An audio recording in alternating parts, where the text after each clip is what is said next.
Right. For those of you who are joining us, we're gonna wait probably 30 more seconds for more attendees to trickle in, and then I'll start with short scene setting and then hand it over to the first speaker.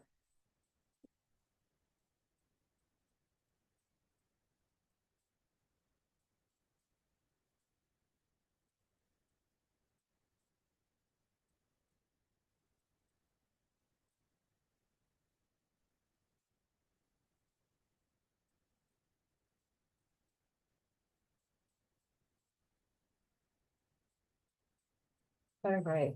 Okay. I think I'm going to get started at least with my 1 minute introduction. So welcome everyone. My name is Grace Wu. I'm an assistant professor in the environmental studies program at UC Santa Barbara. I'm delighted to be moderating this panel focused on equity and residential electrification in California.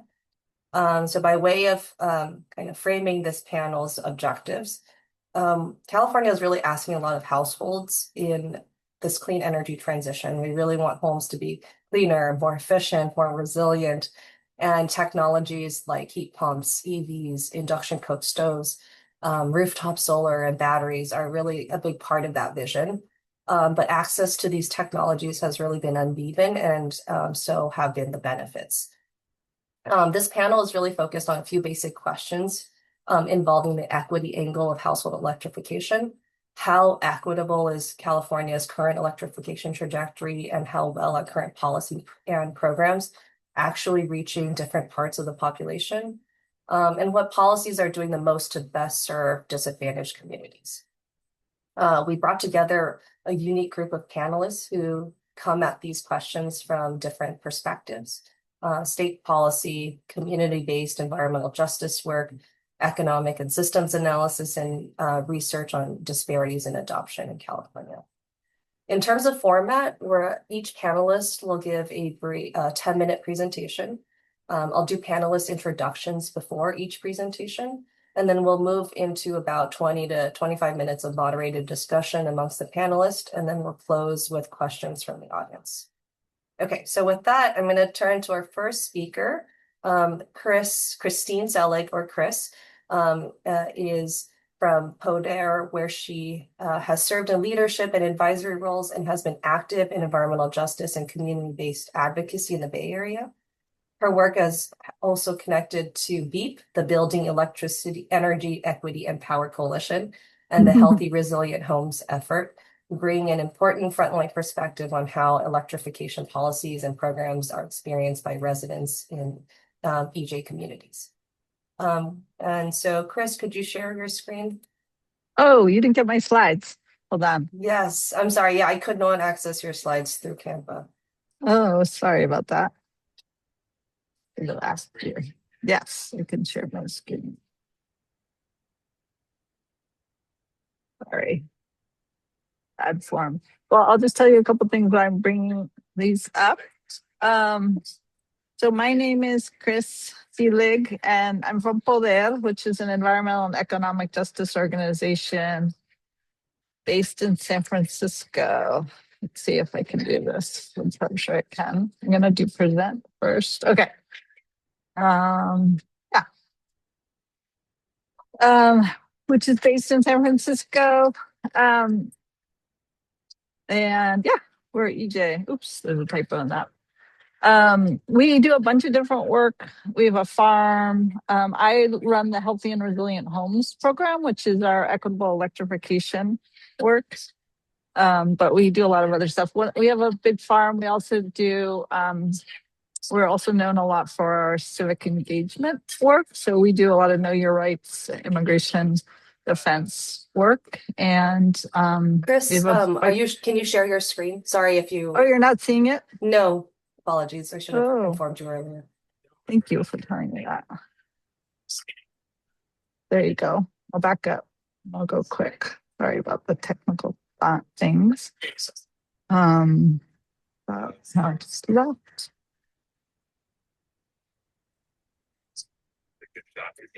Try again.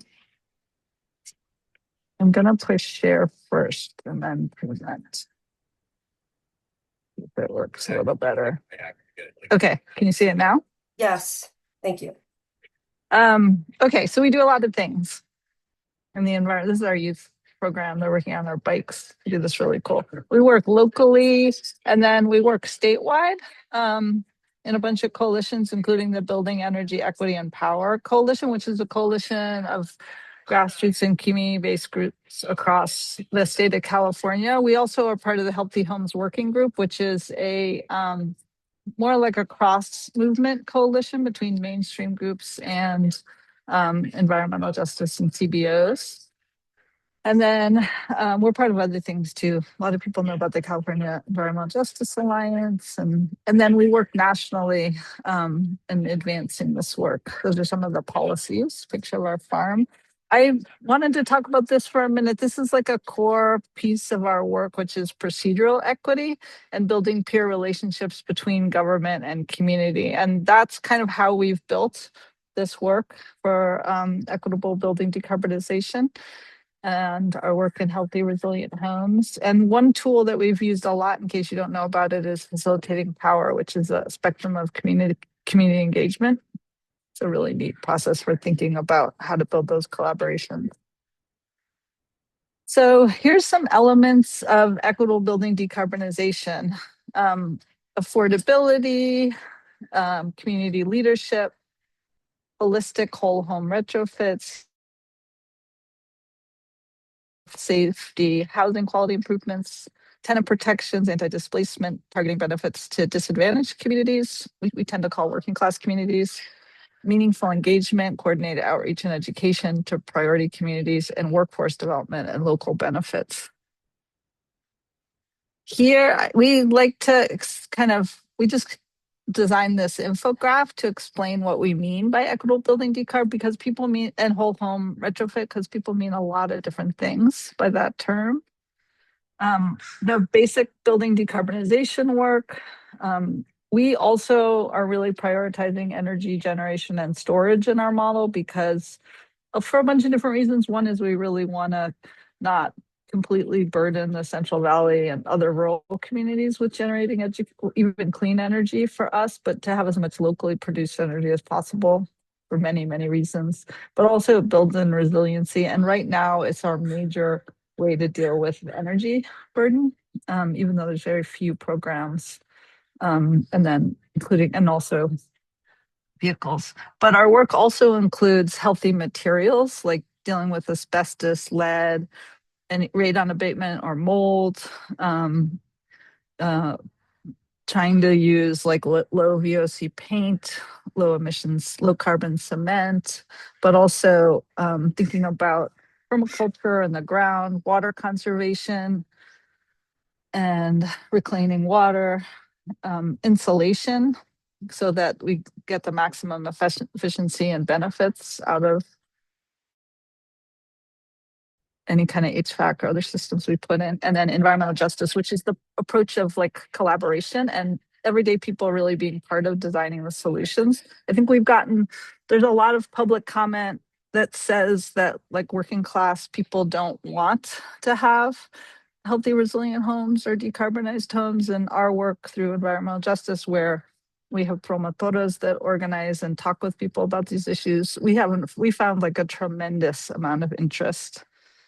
So those are a few things. And then we've done some demonstration projects. This has been really, really important to our work, where we actually tested out. We worked with Emerald Cities Collaborative of Northern California and the Association for Affordable Energy Affordability and the Department of Environment, as well as and really work to actually like try out every single program that exists. I think I researched like 40, I've told this story a lot, but 48 different programs just to see how they work. And we have gone through and we completed the first stage. I didn't put any pics in here of it next time, but where we've actually have cut the gas off to the building and it's all electrified. It's a 4-unit low income, like unsubsidized, which is what the term we use for what often people call naturally occurring affordable housing, but we call it unsubsidized housing.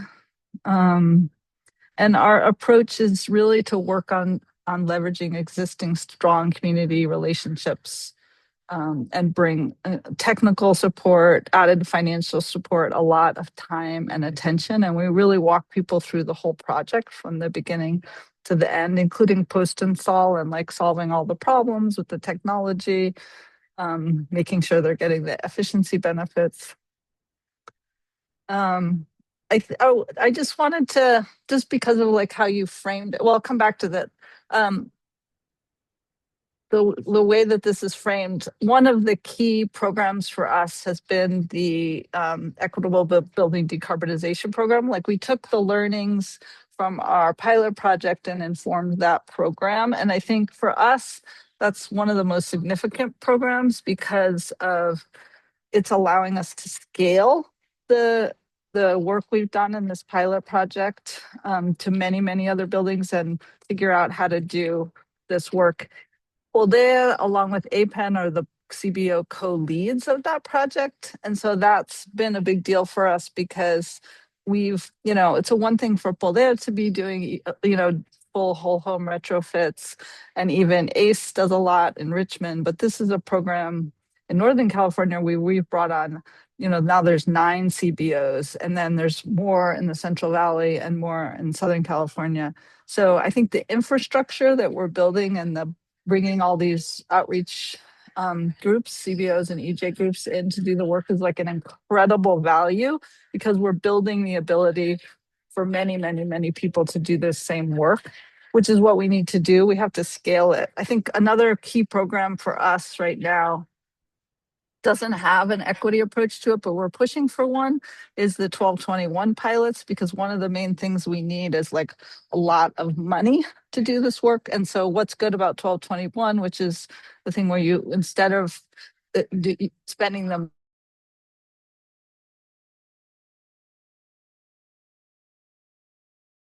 the pipeline, you take that money in the pipeline. Ideally, we're waiting to see what the guidelines look like, but those are probably our 2 key programs. But there are many other. Tech is really important. LIWIP.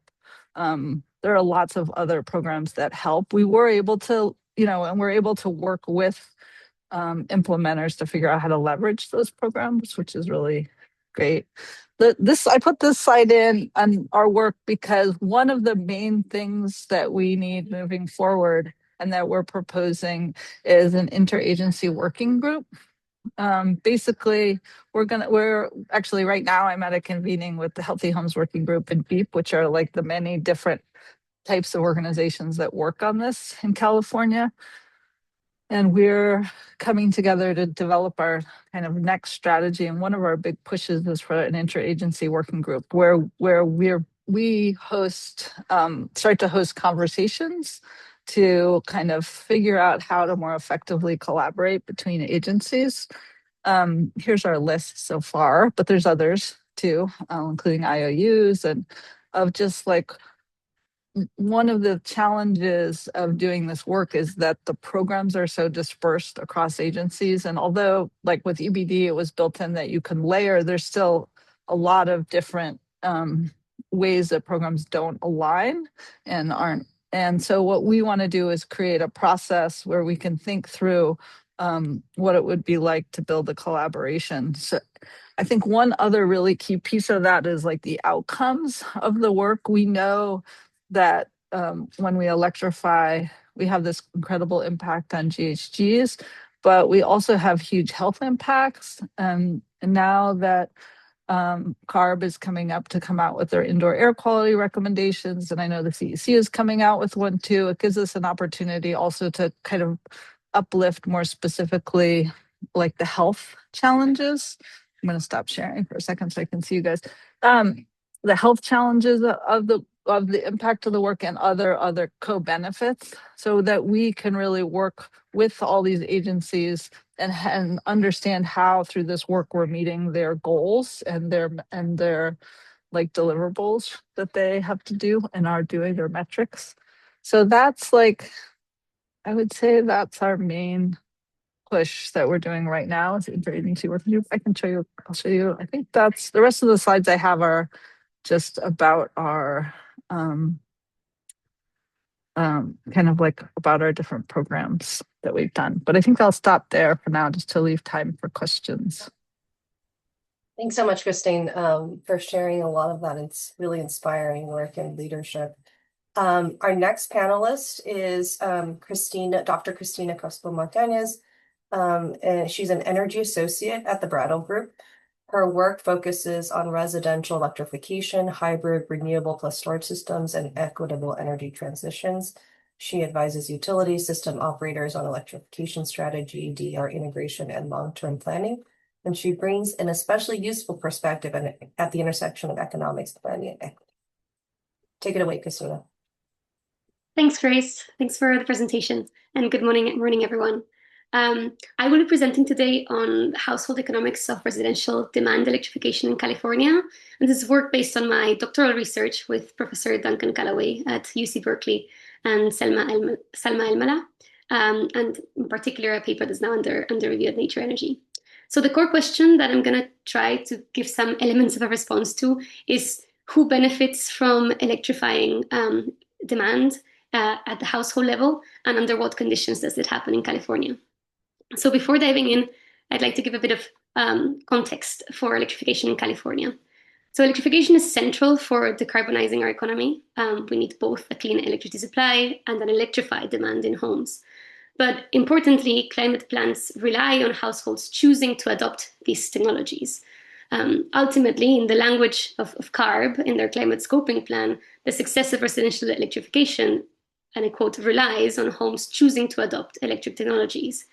So this is not just a technical transition, it's a behavioral and an economic one. We need to figure out if it makes sense for these homes to make the choice of electrifying. On the ground, local, state, and national stakeholders are encouraging in different ways residential electrification, kind of using a carrot and stick approach with, on the one side, mandates like natural gas bans were applicable, or incentives for electric technology adoption. So what are we kind of asking from homes? To give a sense of what is needed, the image below shows a version of what a fossil fuel powered home looks like versus an electrified low carbon home.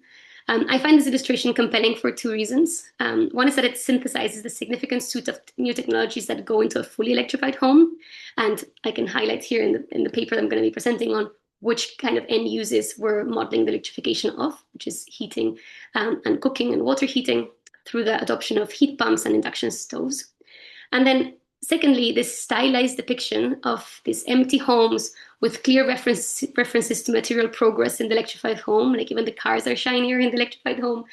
It kind of resonates with the ideas of how modern and sustainable living and homes are linked to visions of high-tech society with new cars and visible green tech.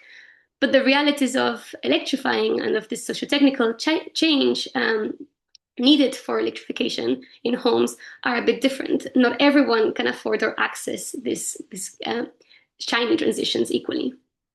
So, for instance, while electrification is critical for decarbonization, it can raise energy bills, particularly for homes switching from gas heating and gas usage to electric heating, electric usage in places and states like California, where electricity rates are very expensive.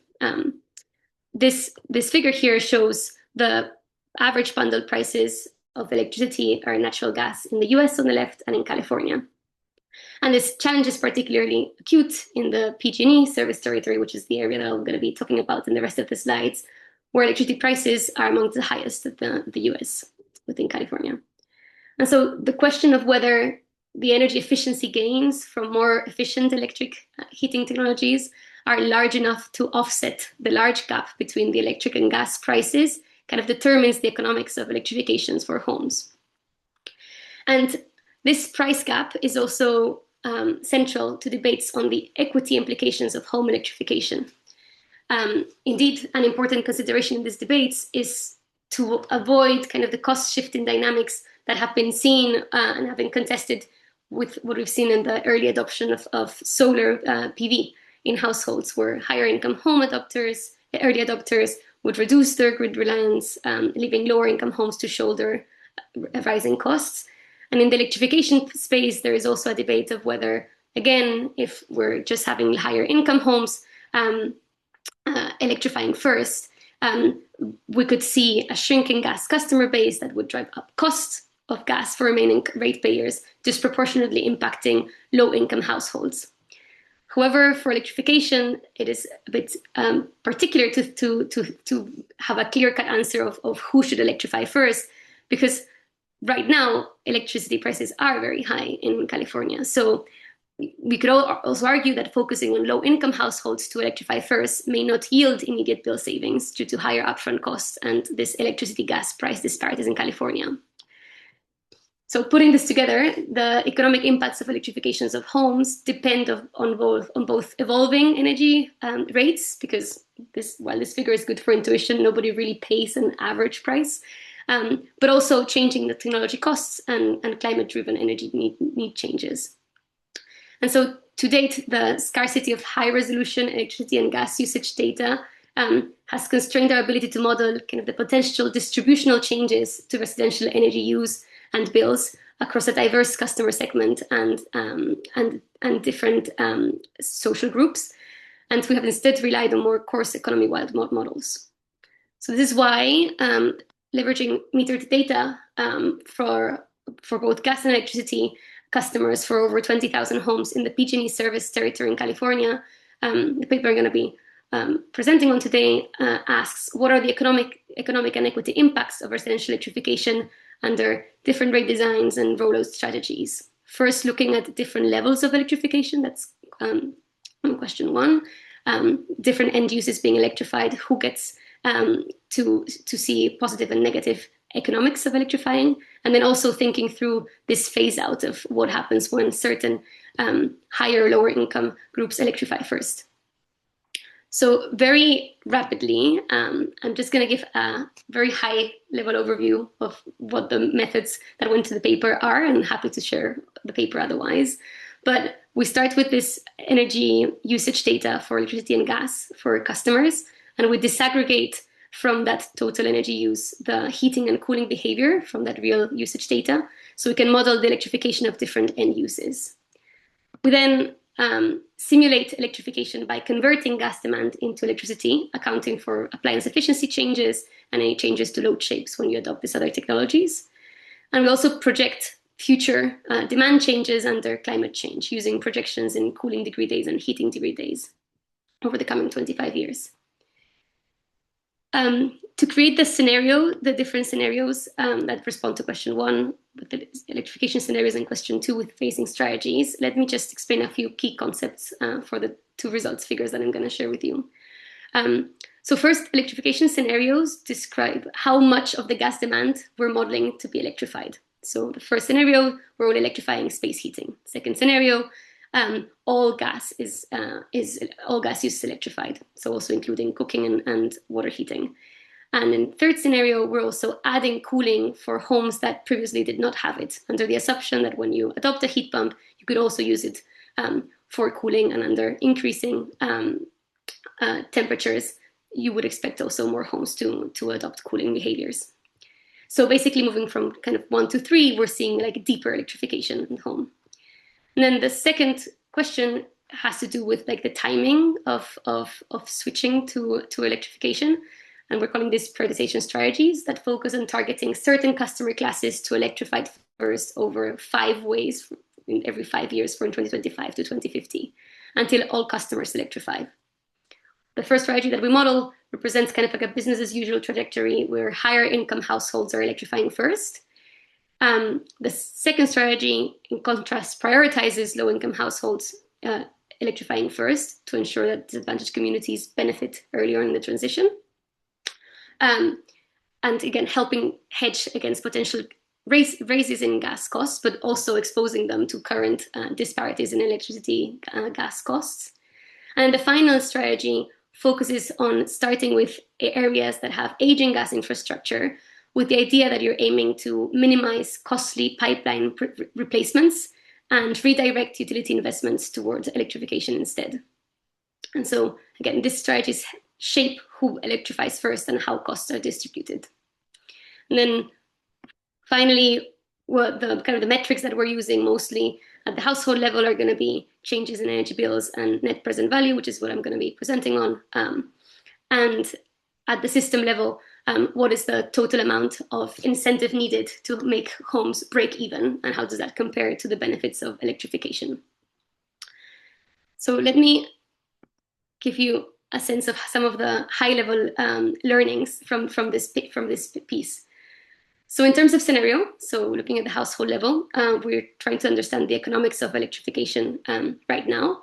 And this figure shows the share of households achieving a positive net present value, so kind of breaking even over 25 years, and taking into account the upfront costs of electrifying, of like purchasing those heat pumps, induction cook stoves, etc., versus the bill savings that you can expect homes to have when homes select to be in the electric rates that provide the best bill reductions from the ones that exist today, including the formulation of income-based, income-graduated fixed charges. And so here we're splitting homes between those that are enrolled in CareFera discount rate programs, other LMI, so under 120% of area median income homes that are not tagged CareFera in our data set, and then non-LMI homes. And so overall, and we're showing here basically the percentage of homes that achieve a positive NPV for homes that already have central AC installed, that's the AC, and then have not had AC previously installed. And we're seeing the different colors of the three scenarios of like more portion of their load gets electrified. So overall, before subsidies are applied, so disregard the white stacked bar and just look at the colored ones, we see that on average only 15% of homes break even overall when there's no subsidies to electrifying. We see that pre-existing central AC installations significantly improve cost effectiveness. That means households with AC avoid some installation costs for heat pumps due to already pre-existing ductwork, making electrification far more feasible. And we also see that partial electrification is much more economically viable. That is, scenario one results in way higher number of homes that break even before any subsidies are applied or many rebates to start with. And the later scenarios, the deeper electrification scenarios, show a significant drop in number of homes that see viable electrification from an economic perspective. Now we can also look at the white bars on top. These ones give a sense of the extra percentage of homes that would see a break-even point from electrifying once we include a rebate from the inflation. Well, a rebate that could be similar to the levels available at the Inflation Reduction Act's home electrification and appliance rebates that provided $4,000 and $8,000 in support, upfront support for low income homes. And we focus here on the kind of that increase of the bars for low-income households. And you see that these incentives can double or even triple the share of homes who break even. They do not solve the problem entirely, but many households, especially those without AC, still do not reach cost effectiveness. But you see, especially for those lower income homes, those rebates really push the envelope there on them breaking even. I'm gonna finish off just with a final figure on some of the trade-offs that we've also seen when we thought about how the order of electrification changes the value of electrification. So this figure shows the NPV gap. So the number of dollars that are needed to have people break even across the different electrification prioritization strategies, shown as different markers here. And there are different assumptions of electricity rates increasing, decreasing, or remaining constant while gas rates increase as customers exit the gas system. And the key insights from here is that electrifying higher income households first leads to smallest NPV gap. There's less money that has to be put upfront by the system, regardless of rate design, while delivering substantial emission reductions. And this is because these households tend to have higher energy use and therefore larger emission reduction potential here. But across most scenarios, the NPV gap is roughly comparable in magnitude to the climate benefits, suggesting that the required public investment to get homes to that like zero break-even point is aligned with societal gains from decarbonization. I'm going to wrap up here in the interest of time.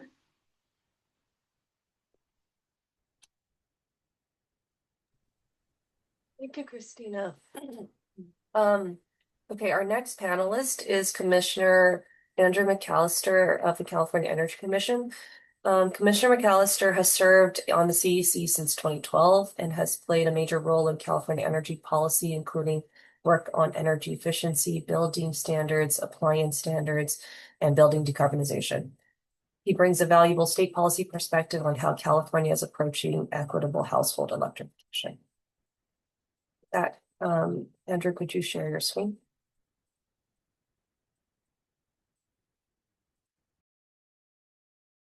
Can you see that okay?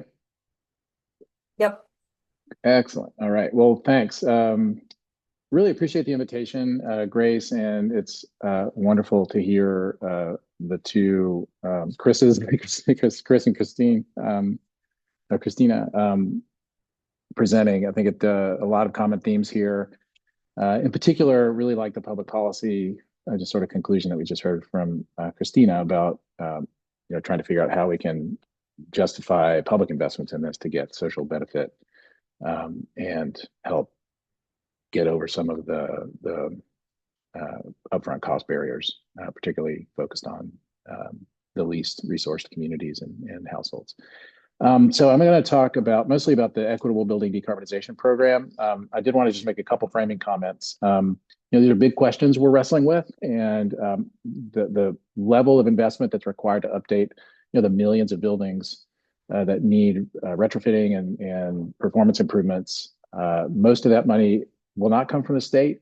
We can subsidize some, and I'll talk about the program that we've got going, which I think is a key ingredient to this long-term solution. But we need to also figure out ways to bring private capital into these markets. And so part of the program infrastructure, part of the goals of the programs that we're rolling out will be to really dial in the program designs, optimize, and figure out what packages of upgrades into various homes and businesses, various buildings across the state, really the ones that get the most bang for the buck and provide the most benefit at hopefully reasonable cost. And wanted to also say we are coordinating with the 1221 work over at the PUC.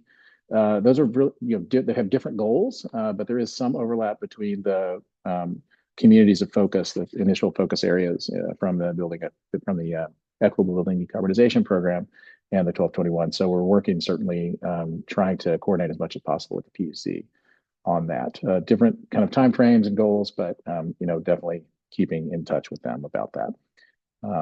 And it's also, I think, important to recognize that climate zone is important as well.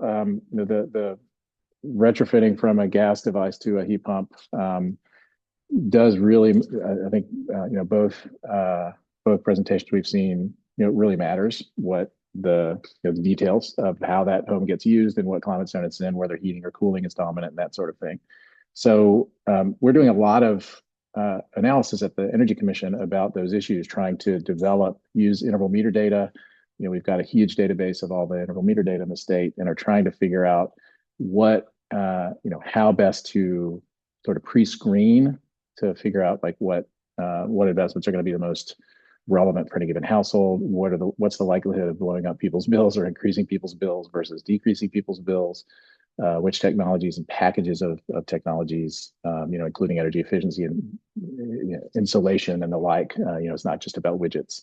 It's about sort of an integrated approach, trying to figure out, develop some rules and some best practices about, okay, which homes really can benefit the most, which households can benefit the most from what types of investments.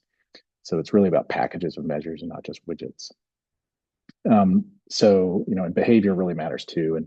And also the state is, we're developing load flexibility in a bunch of different ways. I won't talk too much about that, but there are rate structures that if you can be flexible with load, once you've electrified, you can modulate load throughout the course of the day, then you can actually reduce bills even as your volumetric consumption goes up. So a lot of different considerations here on the policy front. And anyway, just wanted a little context and do some framing here. Let's see. So there we go. So I really appreciated Chris's highlighting of the Equitable Building Decarbonization Program. It's kind of the, a good example, maybe the best example these days of how to approach equity in program development. And I want to just give kudos, to Paulette and all the and Beep and all the other entities that have really leaned into the program development. And we've tried to be really open and listen and reflect what we hear in the program design. There are always trade-offs, more program kind of overhead and screening and conditionality increases costs and can slow down and decrease participation.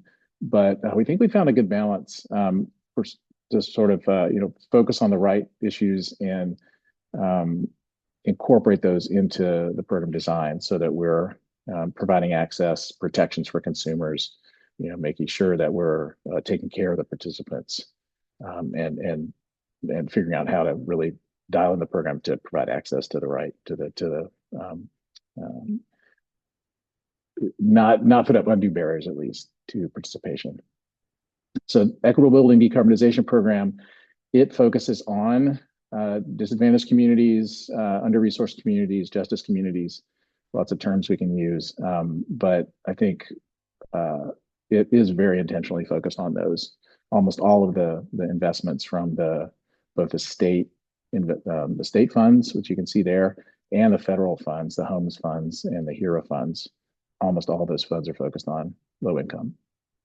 So the bulk of the investments, about $500 million, is on a statewide direct install program. There's a $30 million that we're focusing on tribal direct install, and so that is slightly out of phase. And really, I think will have its own timeline based on the needs and desires of the tribes that are equal partners in that implementation of that. So that's a minimum. The tribal members can also participate in the statewide direct install program, but the tribal direct install program is for tribes specifically. And then statewide incentive program is that's HERA funds, which is more widget based, more focused on heat pump subsidies, and then also the financing support for the Go Green financing program that's over at CAPFA at the Treasurer's Office. So those are the main components. So the main event here is the statewide direct install program. And here's just, I won't read through all of this, but we really did sweat the details on the guidelines development. And, again, it took quite a bit of effort and interaction. We did a roadshow across the state. We really, got out of the commission building, and staff did an amazing job just gathering all the input and iterating on the guidelines. So I think, you can see that effort here. So there are 3 areas. About half the money goes to the south. I mean, where half the population of the state is down in Southern California. And it's interesting, actually, the regional administrator with one regional administrator for each area, as you can see there.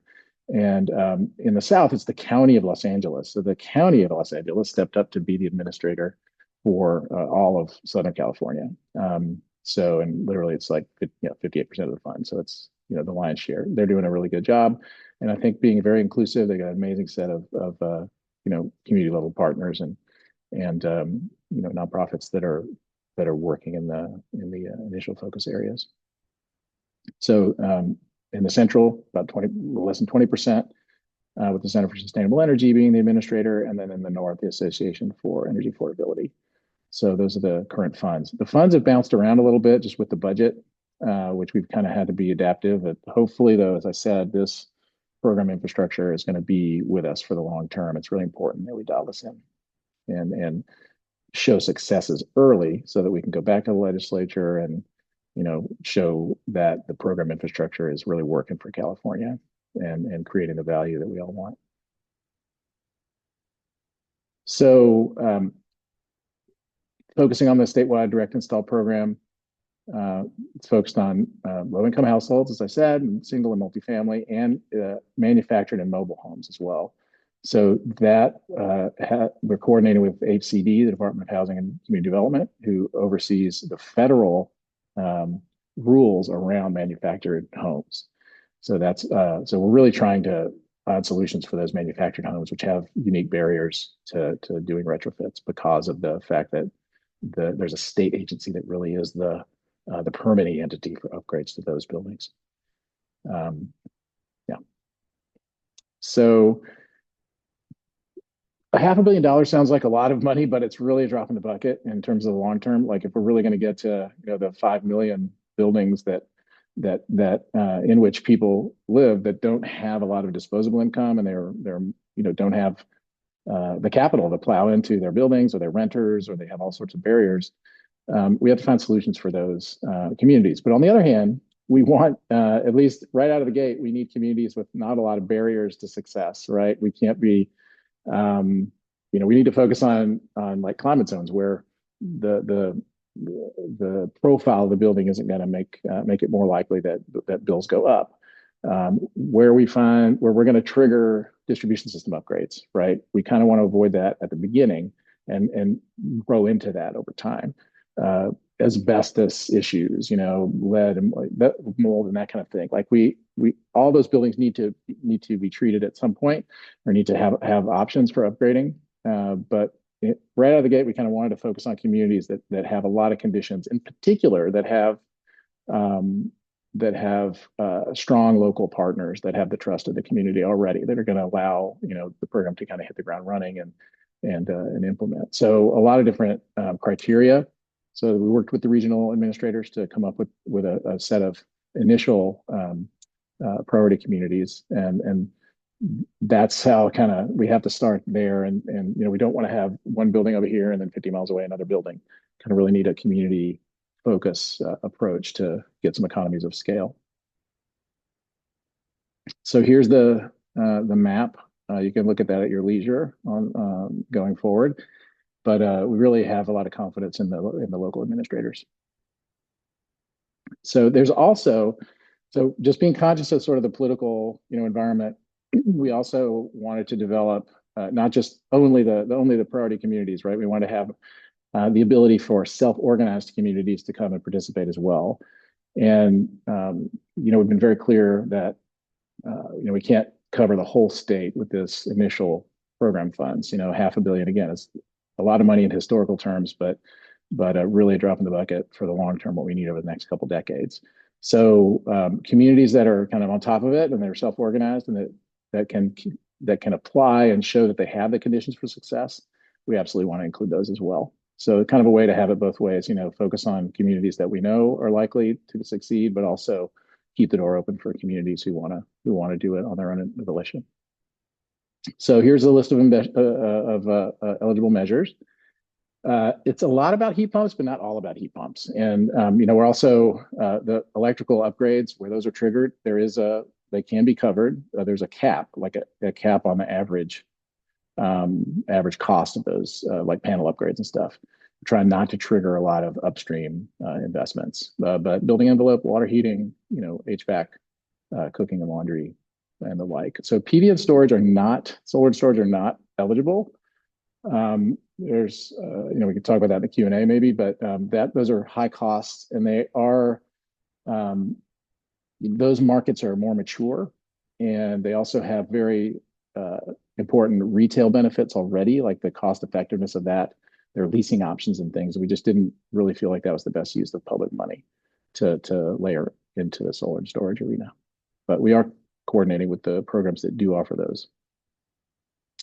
So I mentioned this a little bit at the outset, but I think it's really important that the Energy Commission has the kind of definitive database of interval meter data and utility billing data, and so that is and we guard that. We're on the utility side of the firewall, so we don't give that data out. But we have a system to work with both in-house our team there that's increasingly sophisticated on the analytical work, and also a really amazing stable of analytical firms that do this kind of work that's growing also. And so we have a robust way to sort of very carefully allow those exterior firms to do some analysis as well. Recurve is the one that we're using for this program. In other contexts, we're using other firms. So this pre-screening is really important, I think, for the reasons you've already heard from Chris and Christina.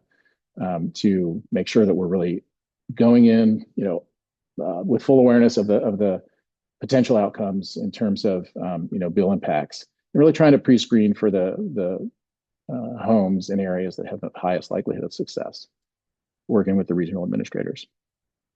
And then we can follow up after, once a bunch of upgrades have been done in a given place, we can actually choose a control group, and we can look at the pre-post impacts of the actual participants and really dial in, use that to then inform the packages of measures for the next round. So I think there's a really powerful toolkit that we're developing as part of this program that's going to help us dial things in going forward.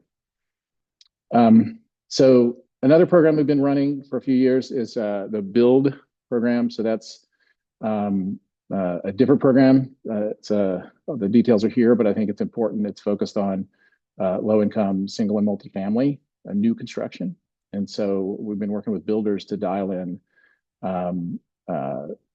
new multifamily to encourage all electric new construction and in disadvantaged low-income tribal communities. And it's really all about the bill savings. So really interesting program, and I think it's showing some success and really moving the market towards all electric new construction. And so there's some of the key sort of characteristics of that program activity in the BUILD program. So more than half subscribed, good participation in most of the state, and particularly in PG&E and SoCalGas territories. But yeah, good stuff.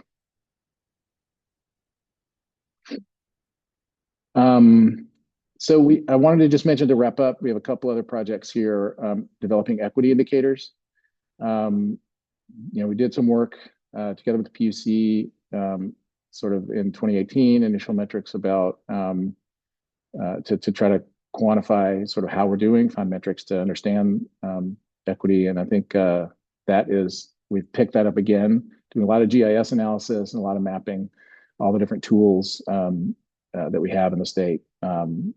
And really trying to hold ourselves accountable for meeting the SB 350 goals to improve energy burden across the state.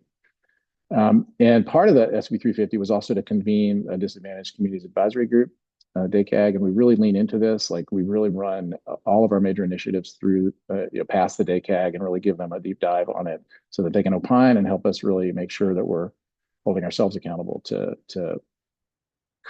look at our various initiatives through an equity and justice lens. And so here's the current members of the DACAG, and it's a joint convening between the PUC and the Energy Commission. But I think we at the Energy Commission get a lot of value and really appreciate those folks who are doing this largely on their own time. So really, these leaders are amazing and help us a lot. So the DACAG has developed these priority areas. So you can check out their website and absolutely participate. They have public meetings, they're noticed, and they have all the documentation. There's a docket. So really encourage people to lean into that. Then building standards, I think that applies to new construction. I think we really do. I want to just highlight some of the broader things we do here at the end, wrapping up. Leaning into heat pumps for space and water heating, really getting those mainstream. We're seeing 80+% of new construction across the state is now all electric in the residential sector. And so that's a result of some of our policies with the building code and also the PUC with their disallowing rate basing for some of the gas infrastructure. So that sort of joint agency collaboration, I think, is really paying off in terms of new construction and moving the marketplace. I won't go into the energy code benefits, but a lot of savings, a lot of monetary savings, a lot of decarbonization savings. Then the last thing I want to say is that, modern energy efficiency isn't just so energy efficiency is still top of the loading order. It's the right thing to do. It's cost effective. It makes all of our other problems smaller. But modern energy efficiency really has a time component. So the load flexibility is really key. And that's a way that a lot of people, including low-income communities, can save money by modulating. But we really needed to we're developing the infrastructure for that, but we also need to develop the rates for that.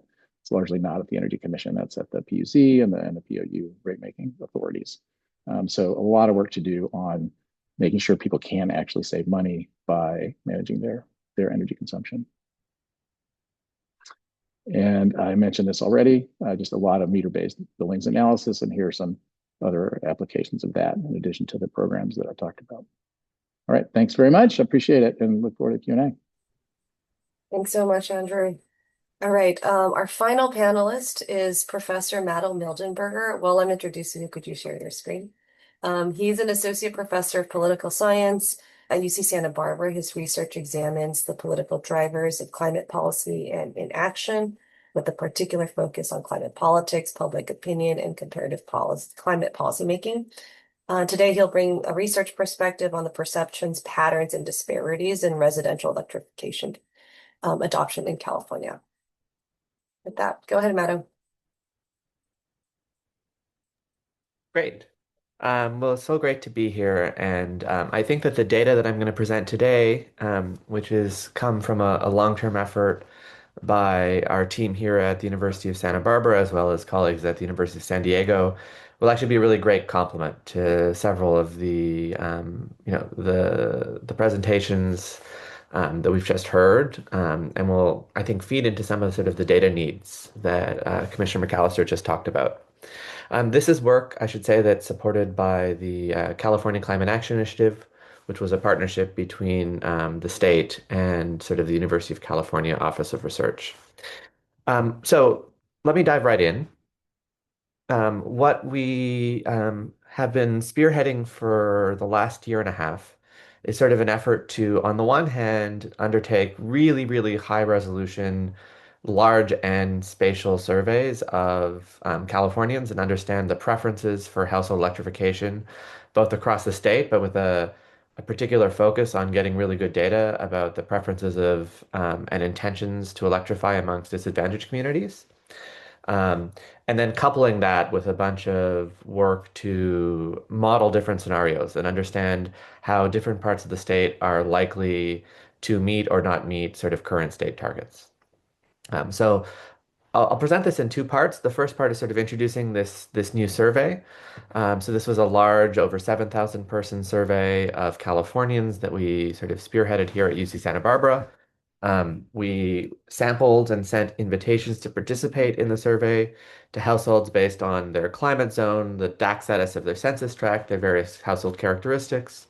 And the intention here was to get good representation from across the state, but also have a sufficiently representative and large sample that we could apply sort of cutting edge statistical models that allow us to sort of get validated estimates for electrification potential down to the census tract and actually in other parts of this broader project to the substation level. Um, so the survey had a particular focus on really trying to understand four different critical electrification technologies: solar and storage, EVs, heat pumps, and induction stoves.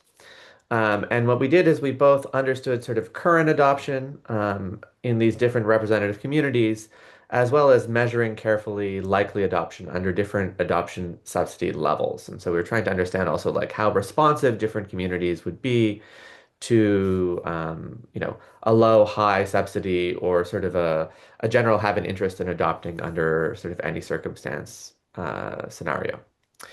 We found here high interest in technologies. I'm going to sort of show these results in detail in a moment. But of course, we also found that there are different perceptions across these different technologies. Some technologies like heat pumps are most responsive to subsidies and sort of financial incentives. Others are a little less responsive, and there are sort of also sort of some different residual levels of sort of opposition to adopting these technologies whatsoever. Okay, so I'm very happy, by the way, we have a lot of working papers. If folks want to sort of understand more how we did this and sort of get some of these detailed estimates down at these sort of high resolution spatial levels, that's something that our team is going to be sharing out. But just to give you a sense, here's sort of a very high level um, census tract level summary of the work that we did, looking at how likely different the sort of what percentage of different census tracts, both DAC and non-DAC across the state, are likely to adopt different technologies in both sort of a no subsidy as well as a subsidy-based scenario. And so we can kind of see quite a bit of spatial variation in sort of that responsiveness. And this rich census tract level data, that's sort of a validated extension of our large N survey, then feeds into sort of the core scenario work that I want to present right now, thinking about equitable transition.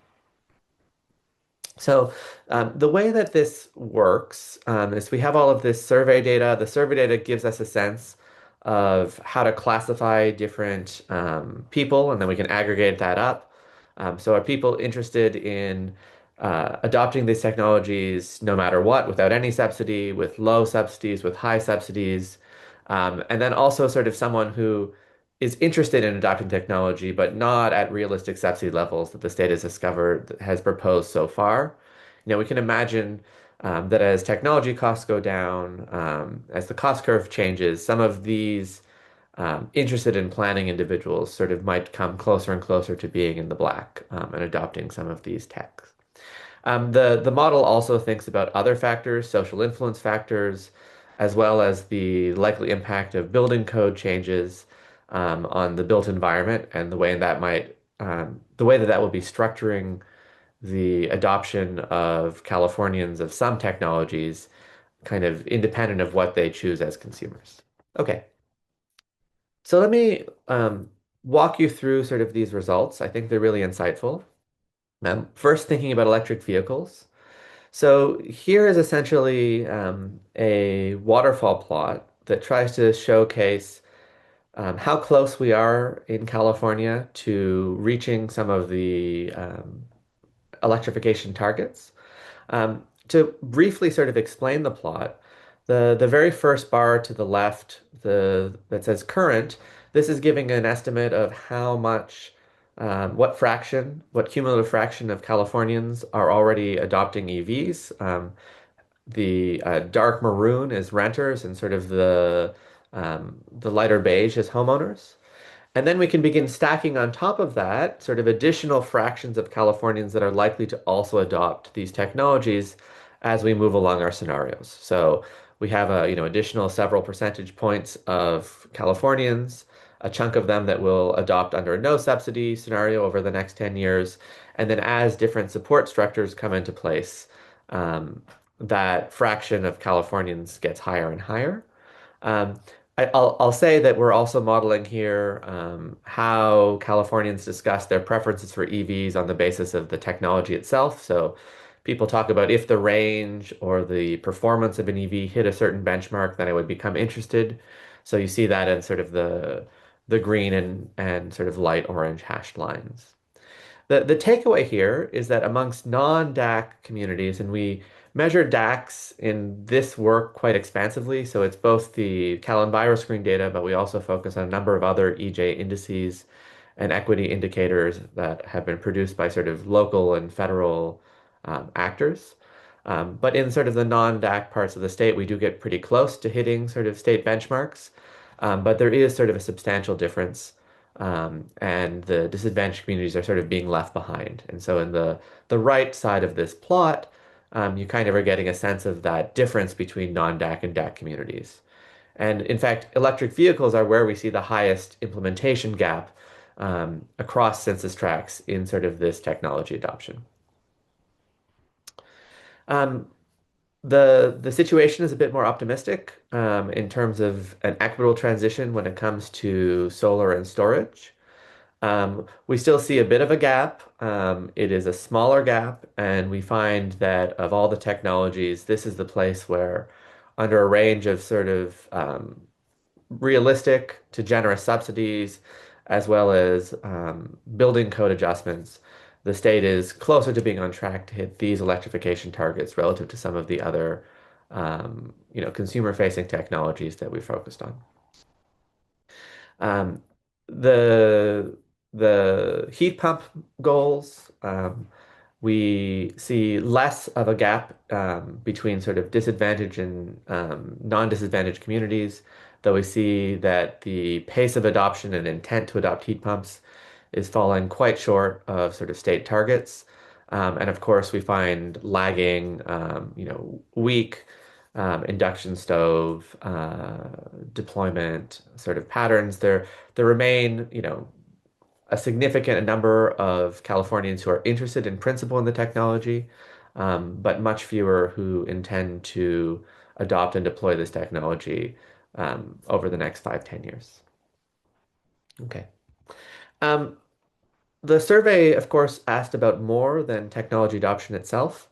So we did quite a bit of work also thinking about the beliefs about cost, about health, about safety, trying to understand how individuals think about electrification. Are there differences in different parts of the state in how consumers are engaged with and thinking about the costs and benefits of these technologies?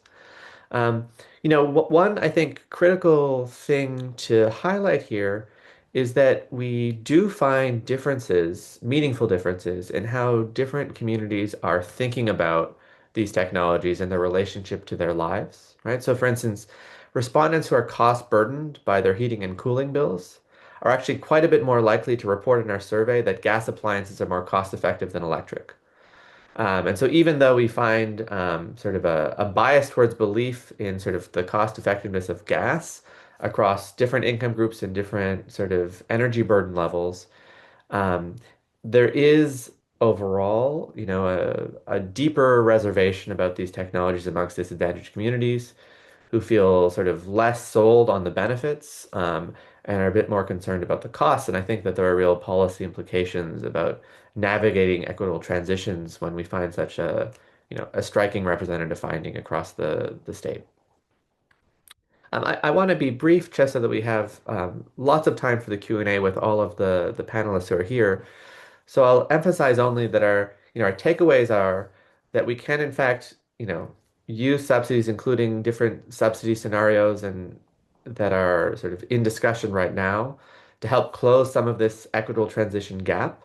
But we're still going to miss many of our adoption targets outside of solar and storage. And some of those adoption targets are going to sort of have persistent gaps where the non-DAC communities may get close under a very optimistic scenario to our EV targets while DAC communities are being held back.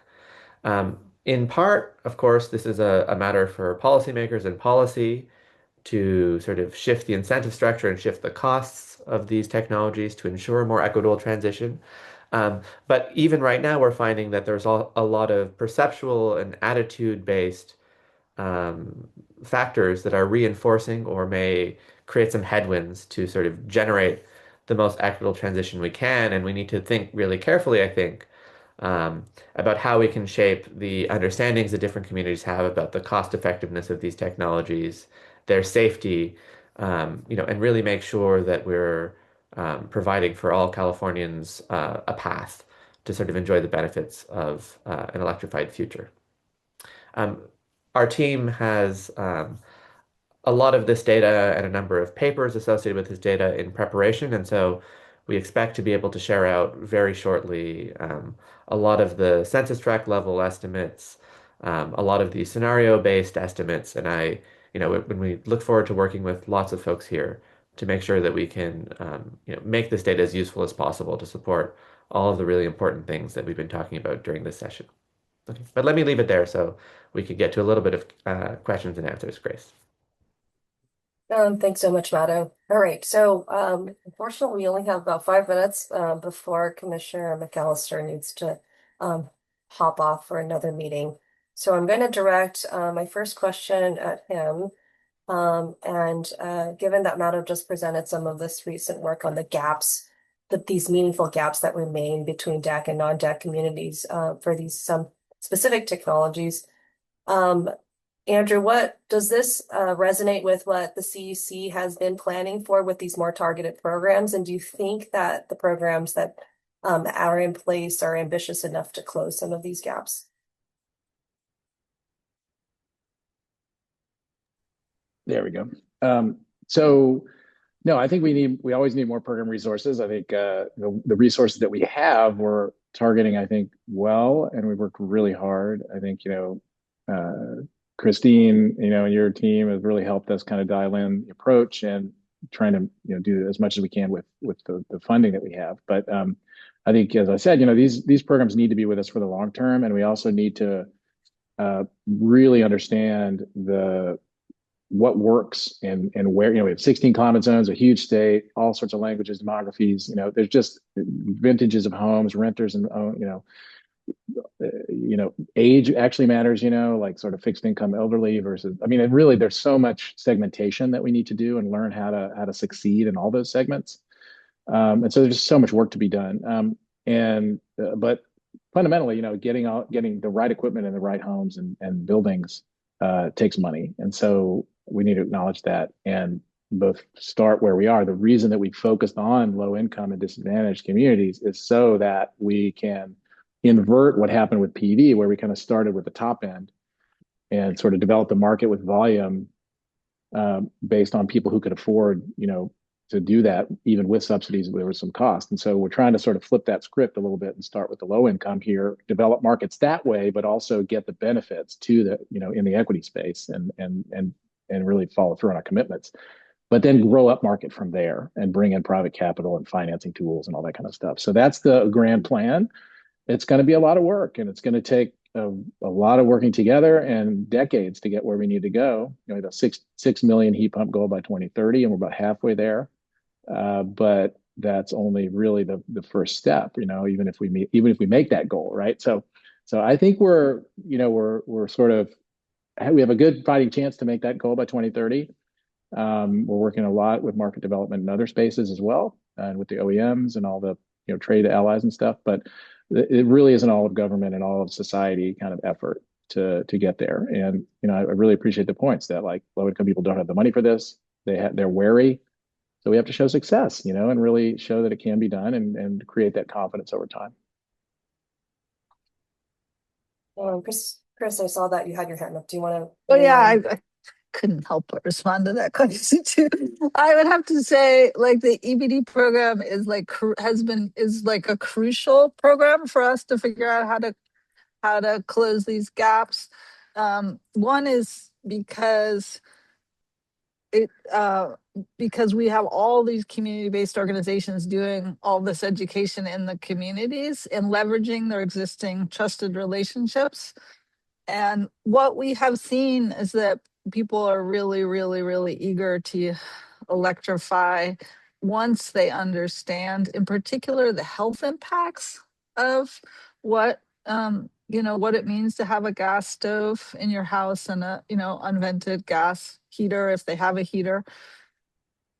So this is like, but obviously we need to scale, and we definitely need, once we sort of prove out our model more and everybody feels all certain about it, we need to, increase our budget for EBD significantly, but also keep figuring out how to capture already spent costs. And I think one of them, again, besides like the pipeline decommissioning and service line decommissioning, is also healthcare costs, like understanding what an ad we are for health insurance companies because of like what we're doing to asthma and other things by electrifying. But it's like, yeah, we don't have any problem getting working class people interested in electrifying. Like they are very concerned about their bills. So we do bring in all the resources we can to address bills. And we do have to keep figuring out rate reform, and we do have to figure out solar and batteries. But the concept of electrifying itself, people are really eager. I know we're at 10:10, so I'm eager to ask Commissioner McAllister another question, but I'll stick around for one more question and try to be brief. Okay, Yeah, great. thanks. Okay. Well, the next question is really about, Chris, please weigh in. I'd love to hear more about the need for this culturally appropriate outreach and the role of local partnerships. So how important is this community-based implementation to the success of these types of programs compared with the financial incentive itself? Well, the community partnership is kind of it's a must-have. I mean, we often in the past, I think we've seen, that element get engineered out when budgets get pressed, and it sort of gets value engineered, out, and oh yeah, the that's a nice to have, but it's not, it's a must have. And so we really built that into the structure of the EBD program. And the reason that the regional administrators prevailed in the RFP that we did, across the state, is because we required that they identify, partner with in a meaningful way with budget, strong existing community organizations. Over time, we need to go to communities that maybe don't have that human infrastructure in place, right? That don't have community partners that are trusted. But we have to start, as I said, we really need to show success, and the way you do that is get off on the right foot with trusted partners in the communities. And so, I was a Peace Corps volunteer back in the day. That's the only way you get results and get lasting change, is by actually being there for a sustained period and working with community leaders that already have the community's trust, right? And so it's really a must-have, and it allows you to develop the nuanced understanding that we're talking about how you're going to succeed going forward. And so both right out of the gate, and then for the long term, you've just got to have those partnerships, or else you're just not going to succeed.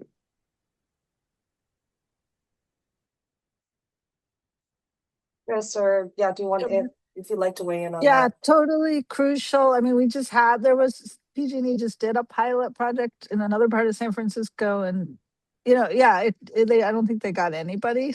I don't that program, so it's like a huge difference. And then I just want to say, even in communities where they do not have an existing organization that works on electrification or building decarbonization, that's a trusted partner, like we are able to, especially through our peer relationships, are able to train people up and engage people pretty quickly. And I think pretty much every community does have some kind of community-based organization, particularly if we come in and we talk about, this is going to solve health impacts. This is going to solve, stuff that you got to lean into what they're already trying to solve and explain how this is like a solution for that. And then we're working hard on working with tribal groups for the Northern California program to work directly. And it's been a process of building trust and building where they haven't had this. Some tribes have gone deep in this work and but some haven't. And just like working with them and their trusted leaders about like understanding the potential here.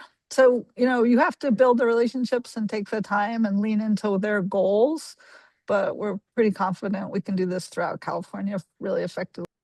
One of the things I'll add on tribes before I leave, is that, they are, I mean, just the history is so different. We have the governor's resolution, or the resolution that we adopted actually at the Energy Commission 3 years ago now. But the governor has apologized and really directed us to lean into those relationships and try to respect, the tribes' sovereignty, energy sovereignty. And so the reason we wanted to do a carve out, and have a program for the tribes, is really to to work with the cadence that they bring to it, not with sort of the traditional agency cadence, with rulemakings and all that. Is really have a multi-year look at this as a generational change. And so, again, it's like, we're not going to value engineer that out. We're not going to sweep those funds if they don't go out the door immediately, right? So I think there's a really, a very good faith, very intentional effort to help these programs be relevant for the long term. And that's really what we think is necessary for, to get where we need to go. I'm going to just pile onto that, which is just to say, like, the remediation money. I mean, that's one of the reasons why EBD is so crucial. The remediation money is like incredibly crucial, because we've seen programs where a lot of building homes get skipped over because of remediation. And then some people say, it's hard enough to reduce greenhouse gases. Why are you trying to have us solve every problem? And we really think that the root causes of both are from the same thing. And so, like, doing the healthy homes work with the electrification is like, there's not really another approach that will work. And we do need to electrify working class homes. We can't just electrify middle and owning class homes. Right. I really have aspiration that we bring the healthcare industry in with money, because if we think about what the impacts are to the healthcare system, if we, lower asthma emergency room visits. Those are real costs, so why can't the healthcare industry like subsidize induction cooktops or better range hoods or something? Like we need to have this, and in the insurance industry, right? How can we de-risk, show that we de-risked so that the insurance folks can come into this conversation? So, health insurance and homeowners insurance, right? So I think we need to be more creative and more expansive in our concept of how we think of building decarbonization, because it's not just like a narrow energy thing. It's really a broader set of issues that most people don't think about energy in a silo, right? They think about their lives, and their lives are broad. So I think that's easy to say, hard to do, right? So it's going to take time to really build these relationships across sectors as well. So with that, I'll have to sign off, but really appreciate the opportunity. Thanks a lot, Grace and team. Yeah, thanks so much. All right, in the remaining time, I've got 3 or so more questions, but I'm keeping an eye on the Q&A to make sure that we capture at least one of them. To bring in Christina into this conversation, I have really a question about this affordability issue that was raised, and the fact that you were able to actually estimate the percentage of homeowners who would actually get yield net savings. So given that context and kind of this Chris's work about that there's lack of skepticism, that there really is this appetite for electrification, where do you think like that skepticism really reflects economic risk versus some kind of inadequate policy design that should be improved versus some kind of lack of information dissemination? I think that it's both, right? There is some skepticism that is well grounded in the fact that without the correct incentives, like indeed you will not necessarily see bill savings and hence positive NPV over the lifetime of your investment. It is also true that households are not necessarily making decisions in this like pure rational way, like over 25 years will like break even, yes, no. Like this indicator is interesting here to kind of like see at the system level what amount of money would be needed to make sure that households are not hurt by this transition, but at the kind of like more atomic level of the household, that is not necessarily how they're thinking about the choice. So maybe there's like a certain minimum bill saving needed for them to really think that there is a saving coming their way. There's also the fact that as this discussion has evolved, like only looking at the economics of electrifying might not capture all of the benefits from electrifying. And so on the other side, like there's probably also, even if the economics might be negative, some of these households with the correct outreach might see the benefits of electrifying as going beyond what they would pay over 25 years for electrification, and more like the benefits to like their children or their own respiratory health, for instance. So I think, again, kind of like on metrics, like NPV is a way to think through households making decisions, but I think it's more relevant to think about for allocating funds, state funds, and less on like how actual households would decide to electrify or not. I think households see energy as a like life-sustaining service and not as a consumer good that you can like think about, what the payback period is. So I think there's this need to like bridge that like understanding electrification not as a like verified set of 3 appliances that you adopt, but more as a like a service that allows you to have better quality like comfort in your home, thermal comfort, respiratory health, reduce risks, etc. Chris, do you see amongst those who you've interacted with in terms of, I know you mentioned that they're bought in, but amongst those who are skeptical, do you see that the economics is driving that skepticism? Is Christina's work really being borne out in I practice? think also, let's see.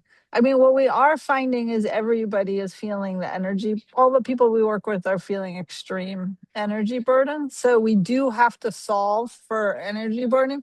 We don't pitch electrification as a solution to energy burden. One, because we don't know whether people's bills are going to go down. There's been, we haven't totally seen we don't have enough experience, first time experience, and we have to be like super accurate at how we organize. So we can't be like your bills will go down, or like you can if we're like a middle class or wealthier home. But we everybody we talk to, energy burden is like a huge deal. So what we do is we try to come in with other solutions for that and make sure there's also all these like cultural barriers and lack of connection for the existing. So we're trying to leverage those existing resources. But that's why we're also really one of the many reasons we're pushing for solar and battery as part of the solution, which is tricky because it doesn't fit with the IOU's profit model. So there's a lot of barriers to doing that approach. But so yeah, energy burden is huge and really important. And everybody talks about that. Every single person, that's the first thing they're dealing with.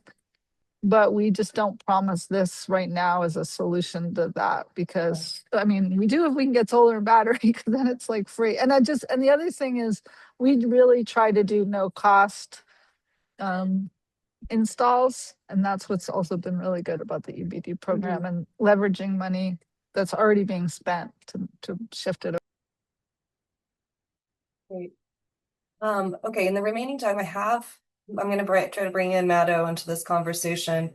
Maddo, in the work that in base survey-based work, actually, I think the question in the QA is appropriately similar to mine. So let's go with that. One of the attendees asked or expressed interest in seeing if the survey identified other socioeconomic identifiers, race, political affiliation, age. Were these trends similar to the economic ones? And additionally, for the adoption rates based on different subsidy levels, was there a difference in responses from homeowners versus renters?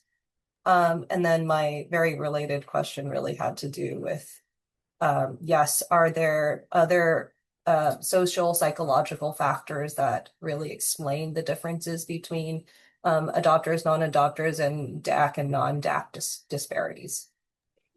Yeah, thanks. I think this is exactly these are great questions and exactly why we need to have the type of data that, our team here at UCSB has been collecting. So a couple of thoughts. So one is that, I do not, and I think this is very consistent with the conversation we've had today. There's not a lot of evidence in our data, but frankly, across 30 years of research on this topic, that information is the key barrier itself. Um, I think that we need to be thinking a lot about the households as living in communities, as living in relation to their neighbors. Our work has a lot of focus on what are called peer effects as well, right? Postdoc Johan Min has done a lot of work on this, thinking about the way in which um, people adopt heat pumps or adopt different technologies through their social networks and through sort of their contacts with organizers and advocates like Chris as well. So I think that we need to understand that this is not an information issue alone, right? This is an issue about um, creating a pathway where the obvious and normal and desirable thing to do when you have to replace sort of an old bit of fossil technology is to adopt the electrified technology. Um, Now, what we see in our data, of course, is that subsidies alone are not going to be sort of a silver bullet because there's differential responsiveness to the subsidies. And partly that's because the upfront cost can still be very high for some of these technologies for sort of lower income sort of households. And that's actually precisely why, as this conversation has been pointing to, we need sort of really robust state programs that are sort of directly intervening to close that equity gap. Because our data certainly shows that like the market and sort of consumers based on their current intentions are not going to sort of close that gap on their own. Um, we do in our work sort of explore a bunch of other features of sort of households and try and see if there are other really important sort of policy levers or social levers that might stem from other sort of bits of household identity. The one that I think is worth highlighting from the question is sort of about homeowners versus renters. And this is such a major issue in this entire equity debate. Um, we certainly find in our data that, there's a enormous sort of lag in adoption of many of these technologies amongst renter communities versus homeowners. That's not a surprise. I think that's consistent with everything that we know about how sort of this transition is playing out. But I do think that our data really suggests that um, in people's sense of self-efficacy and their understanding of these technologies and a sense of the benefits of these technologies, there are also sort of differences in the perceptions and attitudes of renters versus homeowners.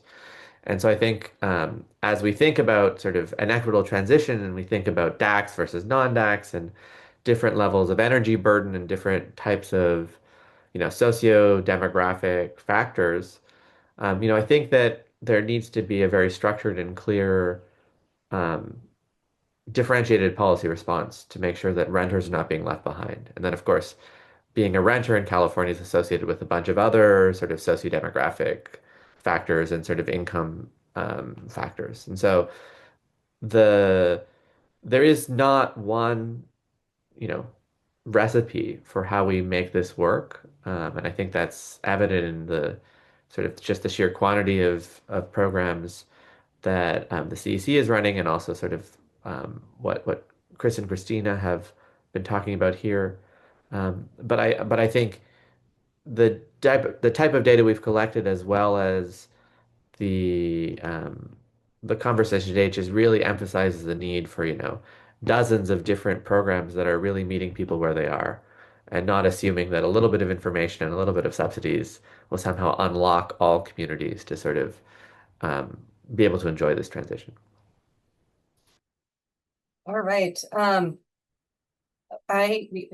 totally out of time, but I'm gonna close with one final question, and you please give me a one sentence response from each of you. What is one concrete next step that California should take to make household electrification more equitable for the researchers, a policy recommendation for the practitioners, a research gap or analysis that would move this work forward?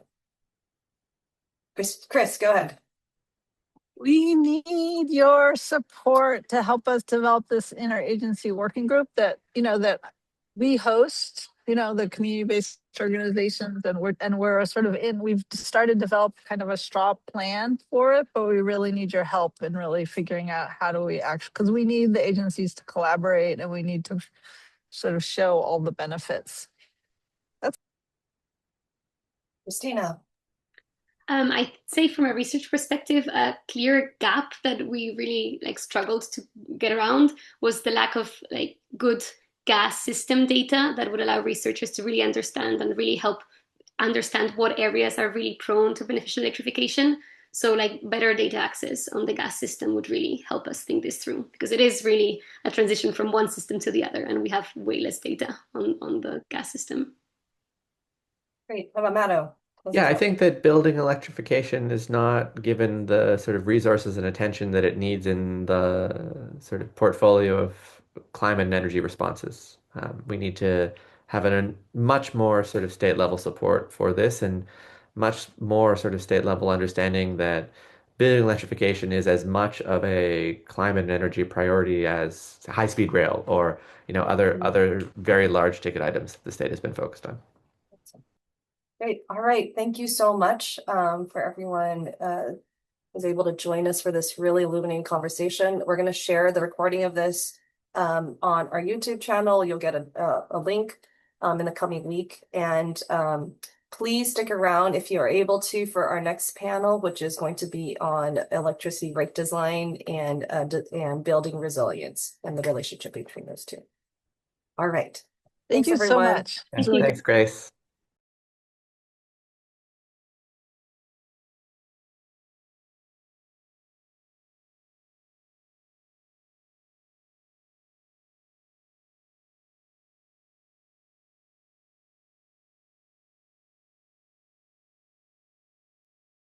Good morning, everyone, and welcome to our closing panel. It's titled Designing Rates and Distributed Energy for Climate Resilience. My name is Patricia Gonzalez, and I'm an assistant professor at UC San Diego, and I'm very excited to be moderating our panel today. And yes, we're honored to have a fantastic lineup. So thank you for joining as panelists. And thank you all for being here as well. We look forward to your questions at the end of the session. And just to give you a quick run of how we're planning to run this session. So during this panel, we'll hear 4 10-minute presentations from Achintya Maduri, Madal Sasain, Erin Baker, and Sanjay Pudel. And I will introduce each speaker right before their respective talks. Then we will transition into the discussion portion where I will be asking questions and the speakers will be interacting based on their interest and their perspective. And for the audience, you're all super welcome to write questions in the Q&A, and I will select some to discuss and answer during the live session as well. So with that, I would like to welcome our first speaker, Achintya Maduri. He is a senior analyst in the electric rate section of the California Public Utilities Commission. He serves as a lead analyst on rate design proceedings, including the advanced rate design rulemaking, which focuses on ensuring that rates accurately reflect the cost of providing service, send price signals that support efficient use of grid infrastructure, and allocate costs fairly across all customers. Before joining the CPUC, Achintya worked as a systems analyst at Lawrence Livermore National Lab, and he served as a consultant to the California Assembly Natural Resources Committee through a science policy fellowship. And he also spent 3 years as a senior engineer at an energy storage company. Achintya holds a PhD in electrical engineering from the University of California, Berkeley. So Achintya, please take it away. And thank you for being here. Thank you, Patricia. And I can share my screen, right? Yes. Okay. Thank you. Okay. And can everyone see that? Yes. Okay. So thank you everyone for being here. It's a pleasure to be on the panel. As Patricia mentioned, I'm a senior analyst with the electric rates section at the CPUC, and our role within the CPUC as the regulator for all of California's investor-owned utility companies is to provide policy recommendations and advise the CPUC decision makers on issues regarding rate design and our general rate cases, which are these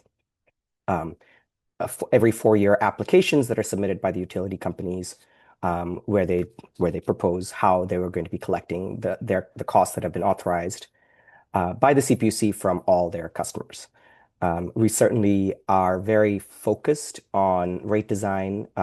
It's been a point of emphasis for a long time now, but it has become even more enhanced or prominent. We're getting a lot of interest from the state legislature and of course many stakeholders because, well, the rates in California are very high, and there's a variety of factors that are driving this. Some that we at the CPUC can control and some that we have less control over. But we still are trying to use our authority on regulating the rate of electricity and paid for by customers to allow for customers to make investment decisions and behavioral decisions that both benefit them and can also benefit the other California customers at large. So with that intro, I'll go through my presentation. One of the key elements that is worth stressing is that we're certainly in a multifaceted affordability crisis in California. A lot of that is certainly driven by household costs, but rate pressure is compounding this existing housing affordability crisis. We also feel that the high electric rates that we have and the methods to which we collect those rates from individual customers, which has been primarily through usage charges, especially for residential customers, disproportionately impact residents of warmer climate zones with high summer cooling needs. What I mean by this is that for whatever revenues that are authorized to be collected from residential ratepayers, at least historically, all of that has been recovered through dollars per kilowatt hour charges.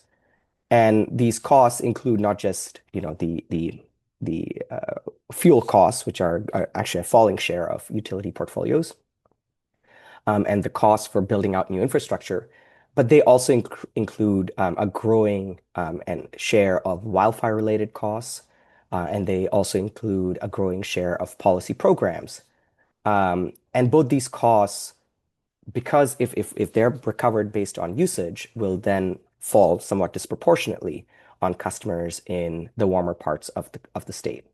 And that's been something that we've noted and feel is a unfair outcome and one that we're looking to address. And so what is the rate trend look like in California?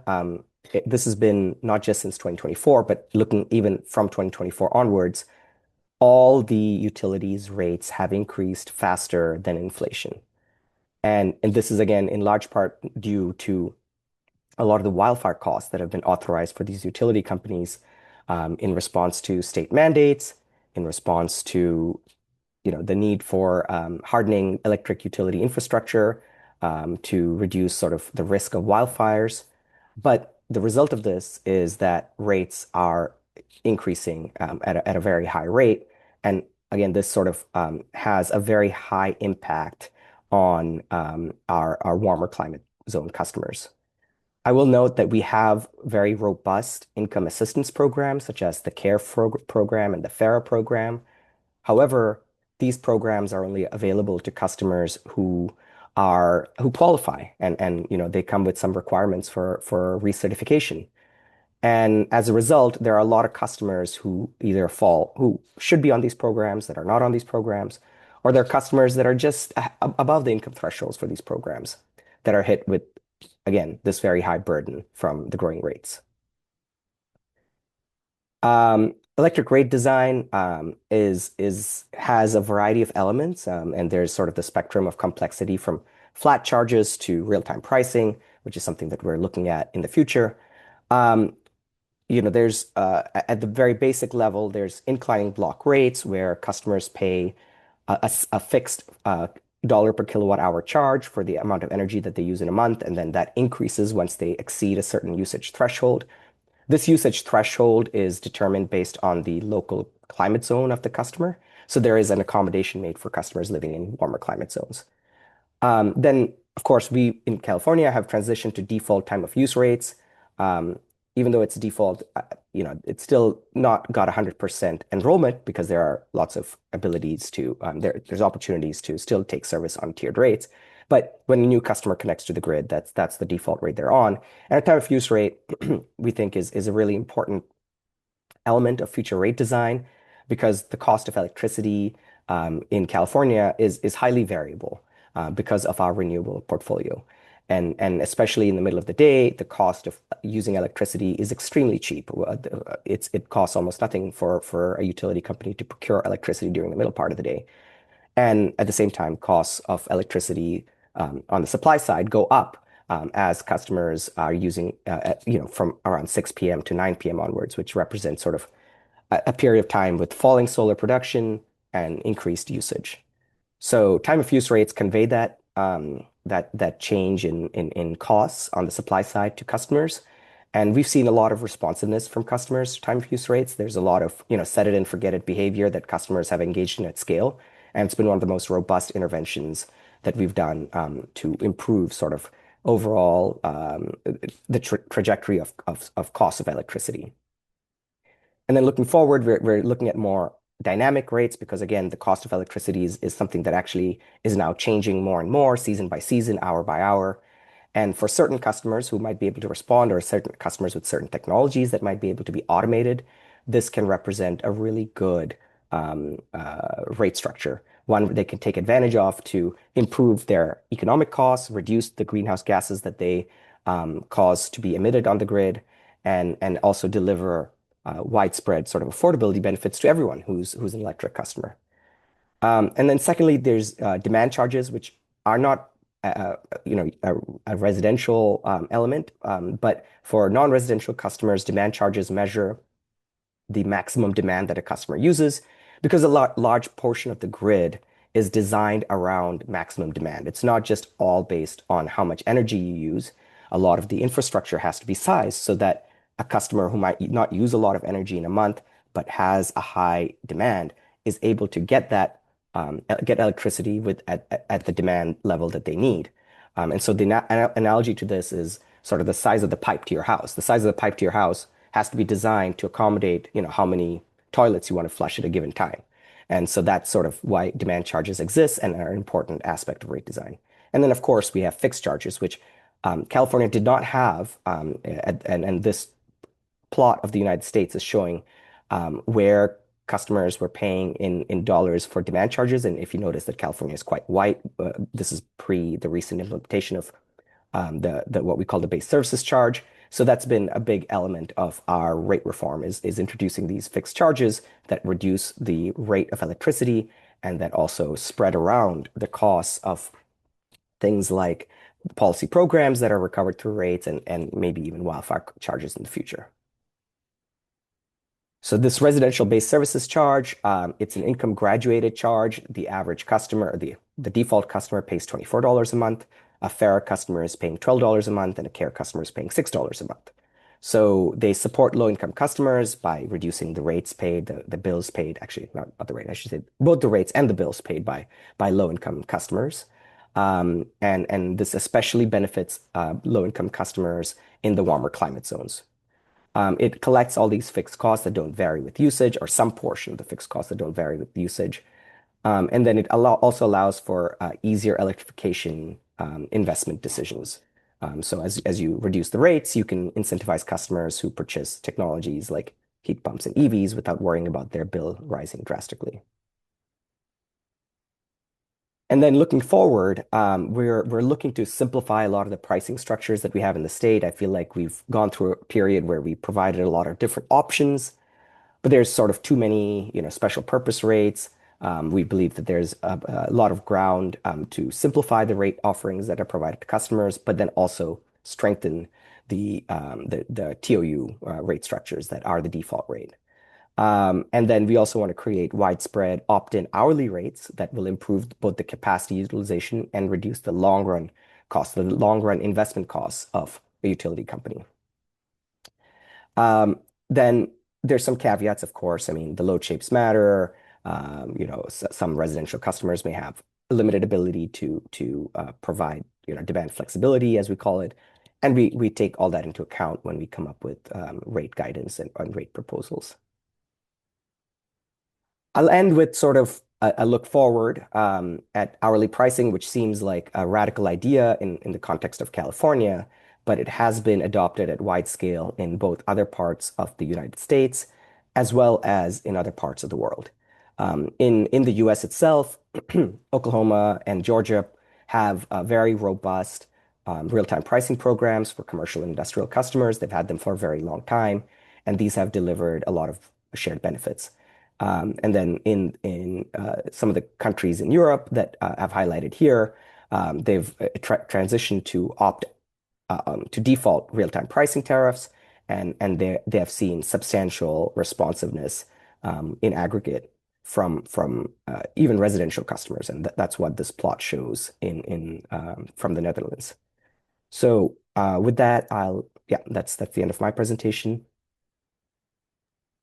Thank you Thank so you very much. much. Thank you so much, Hachintia. And next we'll be having Professor Maralza Sain, who is an assistant professor at the Golisano Institute of Sustainability, Rochester Institute of Technology, where she directs the Long Arc Lab. Previously, she was a postdoctoral research fellow at the University of California, Santa Barbara, and she received her PhD from Stanford University. Her research develops place-based, equitable, and affordable strategies to improve carbon-constrained energy systems. She was the inaugural Aspen Climate Fellow, a Schultz Fellow at California Public Utilities Commission, and her research has been covered by New York Times, NPR, among others. Please go ahead, Maralza. Thank you, Patty. Can you see my screen? Yes. Yeah, this is, thank you, Achintia. This was a perfect segue to what I will be talking about, which is our work on, again, exactly the things you mentioned, which is distributional impacts of sort of California's ongoing rate reforms and increasing the menu of options that we can work around to give maximum affordability and bill savings to the customers in California. So I'll be presenting some headlining results of the work we've been doing, which I did with all my fellow panelists during my postdoc. But happy to answer more questions related to specifics of the results. So again, I think everyone in the panel and people who are attending know that we're particularly gripped with an affordability crisis in California with respect to housing as well as electricity.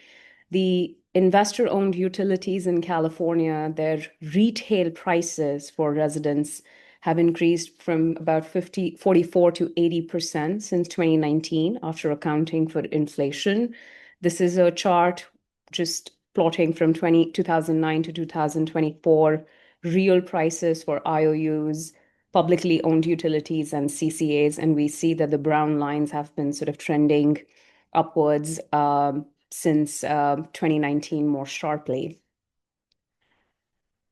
As was also mentioned in the previous talk, the drivers for why these costs have been increasing are widespread, but we have these three main factors which are being discussed at the policy level. There's increasing shares of transmission and distribution costs shown in the blue bars. There's a huge increase in the wildfire costs, which are now being recovered through ratepayers. The blank bars are PG&E, the dashed bars are SCE, and the dotted bars are SDG&E. And we can see that about 5.4 billion, or about 27% of the total revenue requirement in 2024 for PG&E was wildfire related. And there's also a conversation about return on equity. This is the amount of profit that is sent to shareholders of these investor-owned utilities at about 10.28% to 10.33%. Shareholders of these three utilities earn about 2.2 billion to about 0.7 billion for SDG&E. So these are sort of the main three levers that we thought of toggling or changing and thinking about how we could design both future rate designs and also what would be the distributional impacts of these levers. One important thing to note is that these drivers are cross-cutting and not mutually exclusive. You would see that these don't add up to 100% because almost 90% of the wildfire costs are actually in T&D. 88% of the rate base is also in T&D. So they're sort of all cross-cutting. But we wanted to come up with a way to think about how in both isolation and in combination, these levers could be changed to give sort of the highest bill relief to various customers. The Assembly Bill 205, which was passed in 2022, introduced income graduated fixed charges that we talked about to recover a share of the transmission and distribution costs, which are sort of fixed in the short term. There's also active policy conversation happening on alternative ways to recover wildfire costs. We're thinking about securitization, putting it onto the state general funds. And there's also an active conversation on reducing the return on equity. So instead of PG&E shareholders earning 10.28 in 2024, could we give them a lower profit rate to sort of reduce the amount of money that is being sent to the profits? So in this project, we wanted to essentially change each of these policy levers, both in isolation and together. We wanted to expand the fixed charge from the current fixed charges of $6 and $26. So $6 for care, $24 for non-care. We wanted to remove the wildfire from the revenue requirement and also reduce the return on equity by 1 percentage point. We put these input parameters into our internal rate design model, where the internal rate design model is benchmarked to a reference rate, which is a status quo rate, as well as the CPUC fixed charge rate of, as I mentioned, $6 and $26 monthly. If you're in California, as of January, all three utilities have implemented the CPUC fixed charge. And we came up with these 4 hypothetical future rate reforms where we increased the share of the transmission and distribution costs that were being recovered by a fixed charge, however, keeping the same revenue. we designed two rates where wildfire and ROE reductions were introduced in revenue requirement, where the volumetric portion, which is dollar per kilowatt hour, shrinks. And our last reform was a combined reform where all three levers were activated together. We then looked at bill changes compared to our reference rate. And again, as was just mentioned in the previous conversation, that we have focused a lot on income, which has been means tested in the form of care and non-care. But we also wanted to include climate. What are the differences between coastal versus inland customers? We wanted to introduce a flavor of technology portfolio. If you're a solar and storage customer, your electricity consumption looks very different if you are a non-adopter of any of these electric technology or you only own an EV, because your charging demand is going to be much higher. So just to quickly give you an intuition of what we're going to be looking at, there is going to be a difference between if you're a customer who consumes low electricity, if you are a care customer, particularly in coastal areas, or a solar storage customer. Volumetric reforms are going to give you a smaller bill reduction. Fixed charges will increase your bill. If you're a high grid consumption, which is on the right side of this slide, for example, if you're a non-care customer, you're in a hotter area, or you only have EV without having self-generation or storage technologies, volumetric reforms will give you a larger bill reduction, and a fixed charge expansion will also reduce your bill because the volumetric savings are much higher. So with that, I just want to give you the headlining results of this paper. We find that, of course, wildfire cost removals is the largest and the most uniform bill reliefs. For non-adopters, these are households with no electric technologies like solar storage, EVs, or heat pumps. The bill reductions in PG&E can be about 27% to SDG&E for about 10%.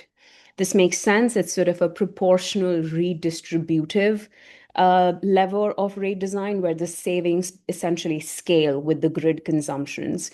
And we're not introducing sort of winners and losers across geography. If you consume more electricity, you're going to see a higher bill reduction depending on what your baseline consumption was. However, fixed charge expansion redistributes these dynamics across three axes of income, geography, as well as technology adoption. If you are a non-care non-adopter, that is, you don't qualify for the lower prices and you don't have electric appliances, you will actually see your bill increase. Care non-adopters will see a bill decrease because the charges are income graduated. If you're richer, you're going to pay a higher amount in fixed charges. In geography, again, coastal non-adopters, that is non-adopters in San Francisco and counties which are along the coast with milder climates are going to see a bill increase of about, on average, $240.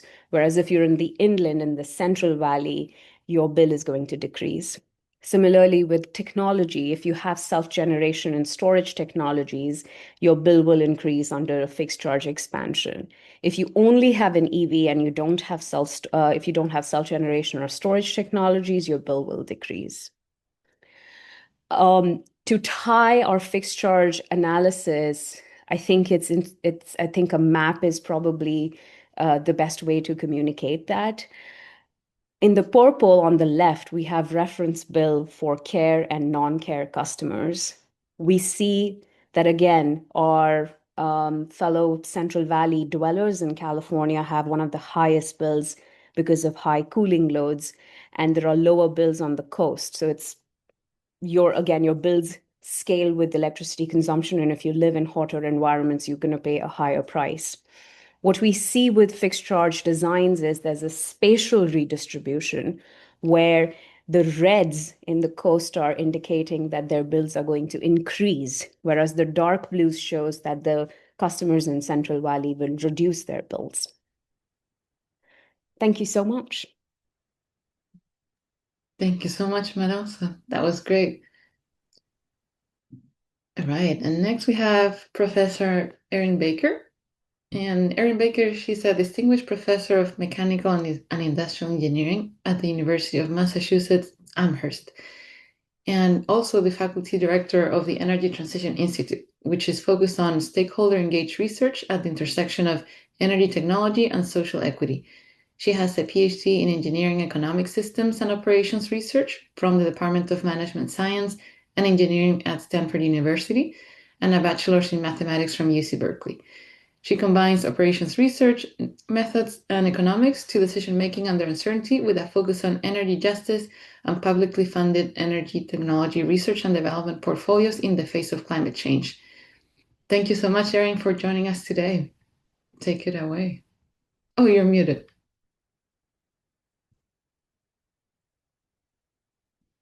Okay, thank you. Sorry.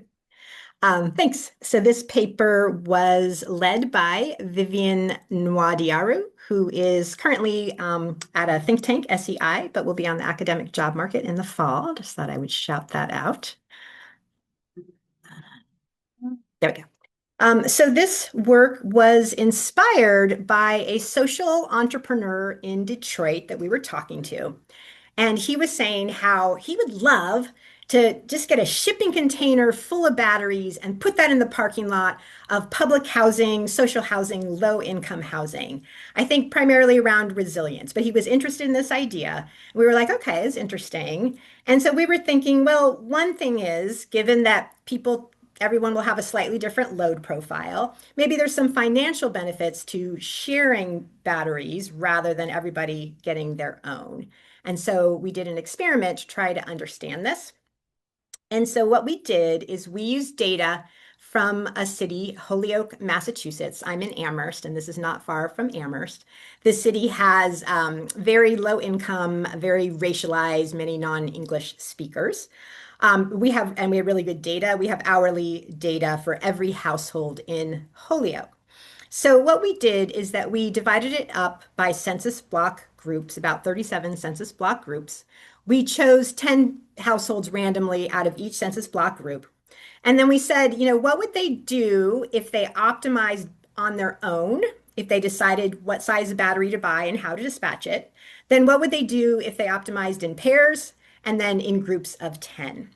And we assumed that there was time of use pricing. And so what I'm showing over here on the right is the time of use pricing. The purple one is based on time of use pricing in PJM. So jumping straight to our results. So what this is showing is the average value per household of sharing a battery rather than making your own individual decision. And along the bottom, we have it by battery cost, which are low compared to retail costs, but I'll talk a little bit more about that later. And then the different colors are the different time of use pricing with a wider time of use pricing, a base and a low. And the dashed line is with the, if people are optimizing in teams of 10, and the solid line are when they are optimizing in pairs. And so, for example, if we look at, I don't know, $150 per kilowatt hour cost for batteries, if you go up to this first orange solid line, we see that pairs have a value of about $75. So each household benefits by about $75 by pairing up with their neighbor rather than investing in their own battery. And if we go and look at teams of 10, we see they benefit by about $175. So each household gets a benefit of $175 because they are now working with 10 households to buy a battery and to dispatch that battery in response to time of use pricing.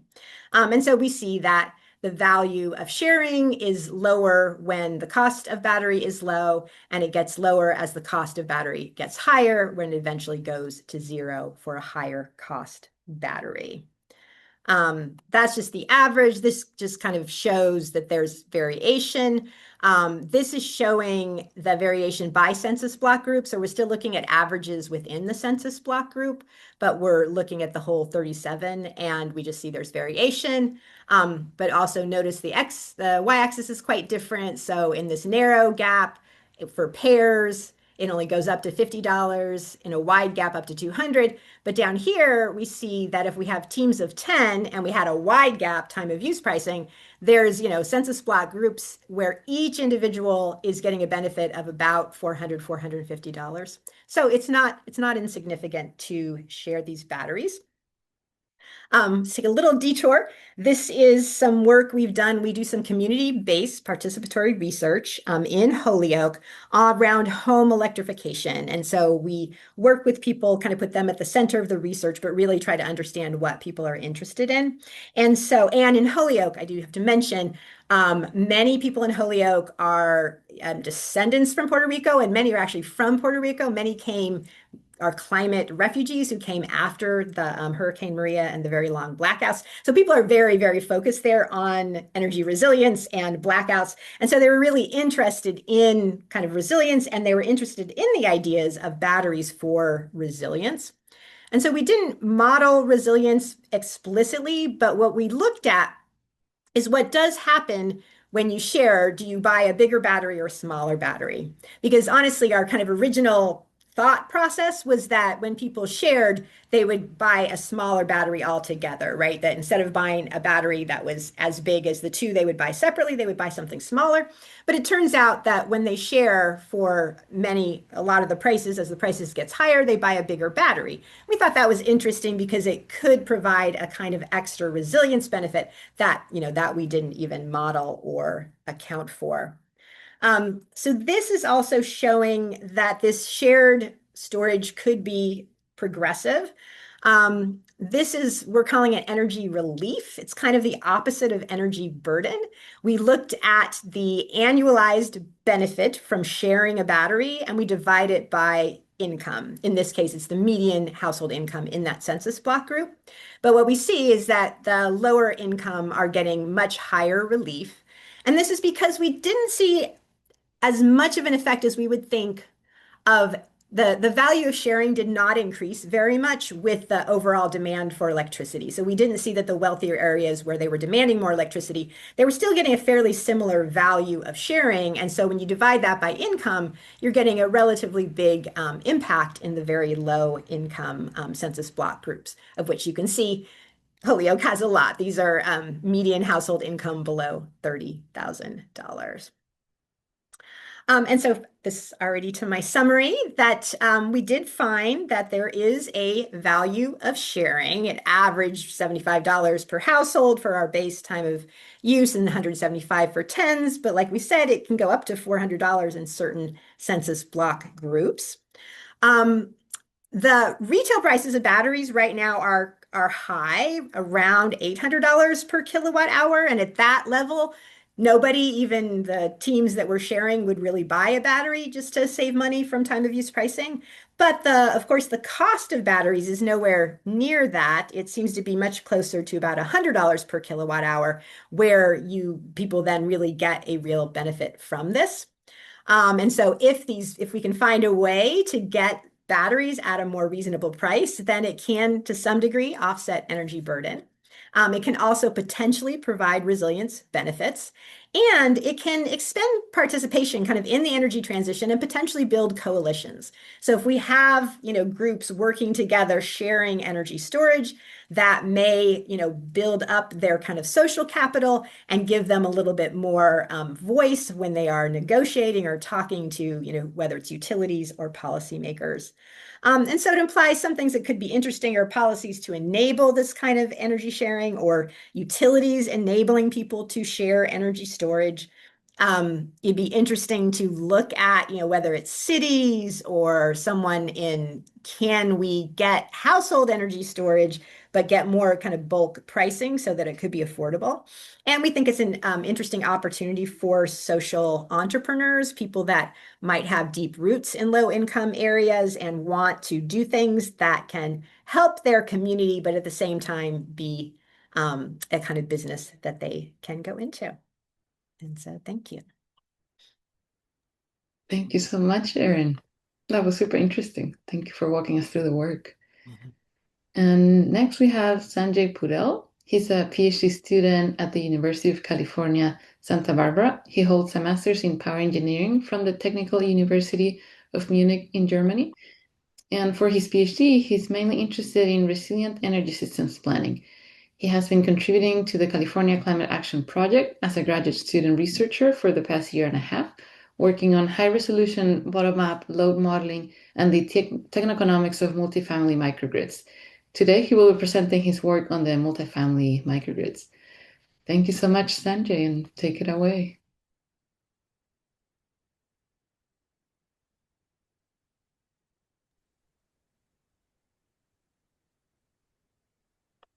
You can see my screen, right? Yes, perfect. So, hello everyone. I'm really excited to be part of this panel. I'm Sanjay Podil. I'm a PhD student at the University of California, Santa Barbara. And today I'll be presenting our work on solar PV plus battery storage systems for multifamily buildings in California.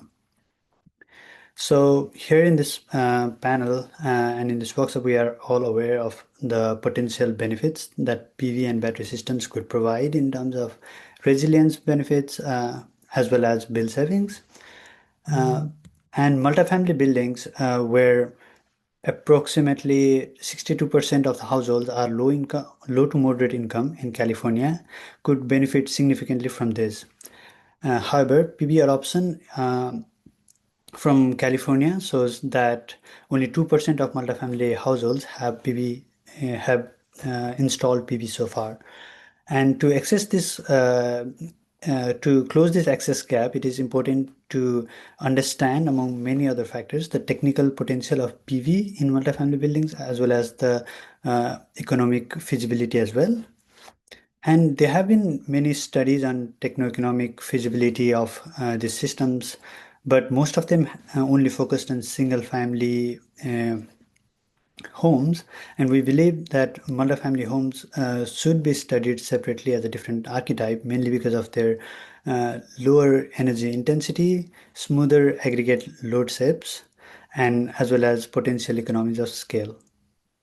So with this motivation, we conducted a statewide techno-economic study of multifamily buildings in California, and we asked four main questions. First is, what is the statewide rooftop potential of multifamily buildings in California? Second, do multifamily buildings have adequate rooftop potential to meet their annual electricity demand? Third, how do optimal system design and monthly bill savings vary across different policy scenarios? And fourth, what are the trade-offs associated with designing system for outage resilience rather than bill savings only? For this, we used property data, building footprint data, and parcel maps to identify and characterize the multifamily buildings across California, and we were able to identify 400,000 multifamily buildings with 3 million units that represents 60% of the California's multifamily building stock. After that, we sampled 10,000, selected a representative sample of 10,000 buildings, assigned building energy models to them, and obtained hourly energy demand profiles using Restock.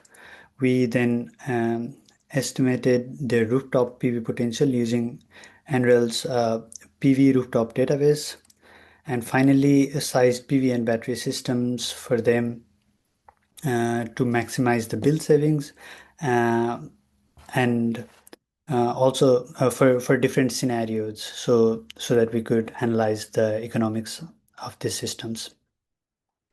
So I'll now move to the results. The first finding is that multifamily buildings in California offer substantial rooftop PV potential.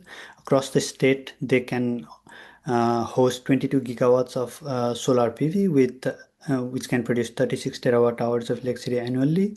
And to put that in context, it is enough to offset 13% of the state's total electricity demand and 36% of the residential electricity demand. The next finding is that most buildings, almost 95% of the buildings can completely offset their annual electricity demand with rooftop PV. We also found that buildings with 4 or more stories and buildings with electrified heating were more likely to be roof constrained. And this suggests that as multifamily buildings get more electrified in the future, the rooftop constraints are likely to become more common. Now that we have looked into the potential, we next look at the look at if this potential translate into economic benefits as well.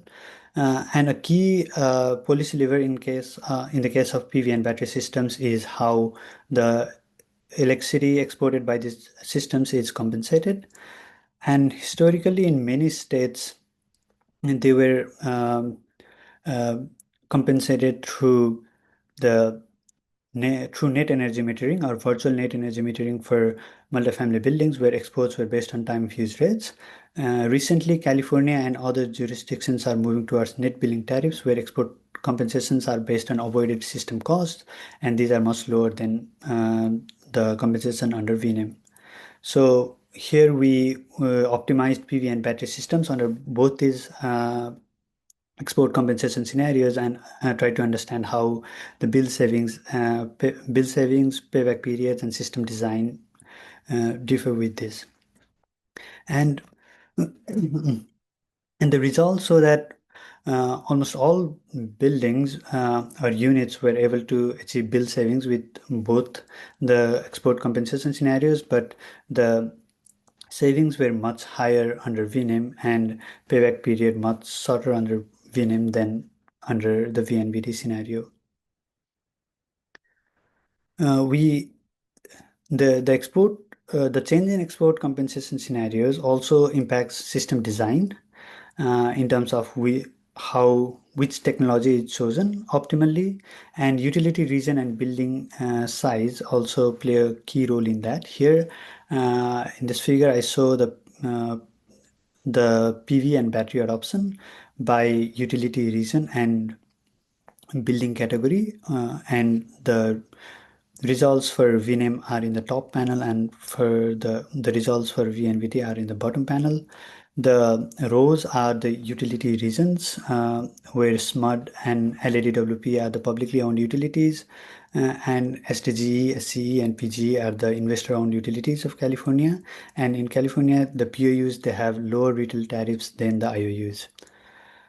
And we see in these figures that most buildings under VNAME, they install PV only systems. This is because since exported electricity is credited at time of use rates in VNAMEs, most of the economic value of the PV generation is captured through self-consumption and exports, and there is no incentive to install batteries to shift the generation to evening peak hours. But under VNVT, because exports are now compensated at lower rates, there is more incentive to use the solar generation on site, and this makes batteries more attractive, especially in the IOU territories where the retail rates as well as the peak prices are much higher. And in the POUs where the retail rates are lower, the batteries are less attractive, and buildings either install no batteries, install PV only systems, or install no system at all. And in the IOUs, we also see that the battery adoption increases as we go from smaller buildings to the larger buildings. It's because larger buildings, they have lower cost due to economies of scale. And these factors which drive system design can also help explain the differences in bill savings across utility regions and building size. We see that when systems offset more expensive grid, they save more. So the savings in IOU regions where the rates are higher, the savings in IOU regions are also higher because they have higher retail rates, and the larger buildings, they have stronger economics due to economies of scale. And finally, we try to understand how designing for resilience impacts the system design and economics. And here we re-optimized the system for a 3-day outage and required the system to meet the critical loads with the PV and battery. during the outage hours. We consider two different outage scenarios. In the limited case, the critical loads include refrigerator, cooking, interior lighting, pumps, and 70-watt plug loads. And in the whole building case, the system is required to serve the entire building load during the outage. And here we consider the VNVT export rates only. So the results show that compared to the no resilience design, most buildings require additional PV and battery capacity to meet these outage requirements. And among the buildings that already adopted PV plus battery, about 35, only about 35% of those can meet the limited critical loads without resizing, and none of the buildings can meet the critical whole building critical loads without resizing. But even with that, the economics seem promising, as 70% of the units achieve bill savings when the system is designed to meet limited critical loads, and but only 43% buildings achieve bill savings under whole critical loads. And again, when we look at the results divided by utility regions, we see that clear IOU POU divide. In the IOUs, 84% of the units had bills saw bill savings, but only 31% of units in the POUs did so. And it is because in the IOUs, a large set of buildings had already adopted PV plus battery systems under normal VNVT design. And so when resilience is required, they only needed incremental resizing. So the economics of resilience are much stronger in the IOUs, and resilience and bill savings can go hand in hand. But in the POUs, because retail rates are lower,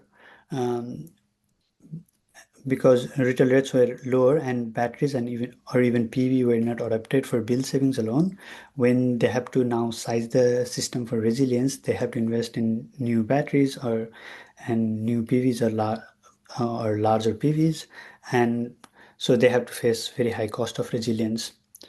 And so in the POE regions, the investment in resilience in batteries will depend upon how highly they value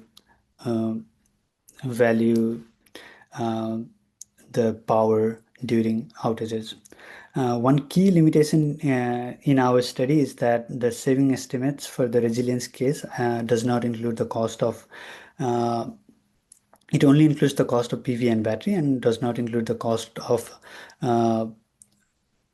delivering resilience, like the critical load panels or smart panels or islanding equipment. And the actual cost may vary, and it will vary between buildings depending upon how the resilience readiness of the buildings. If some buildings already have those critical load panels or smart panels, then they will face lower cost, and also the share of common area load and the in-unit loads in the buildings. So with this, I come towards the end of my presentation, and I'll close with four main takeaways. So first is that multifamily buildings represent a large and underused potential to advance decarbonization goals in California, with the rooftop PV potential that could offset 13% of California's electricity demand. Second, most buildings have adequate rooftop potential today, and 95% of the buildings can offset their current electricity demand with rooftop PV. Third, on the economic side, the households in multifamily buildings can still see bill savings under VNBT, although they are lower than under VNEM and weaker in POUs and smaller buildings. And finally, on the resilience side, households in IOUs have stronger private economics of resilience than households in POUs, where batteries are less often justified by bill savings alone. Thank you.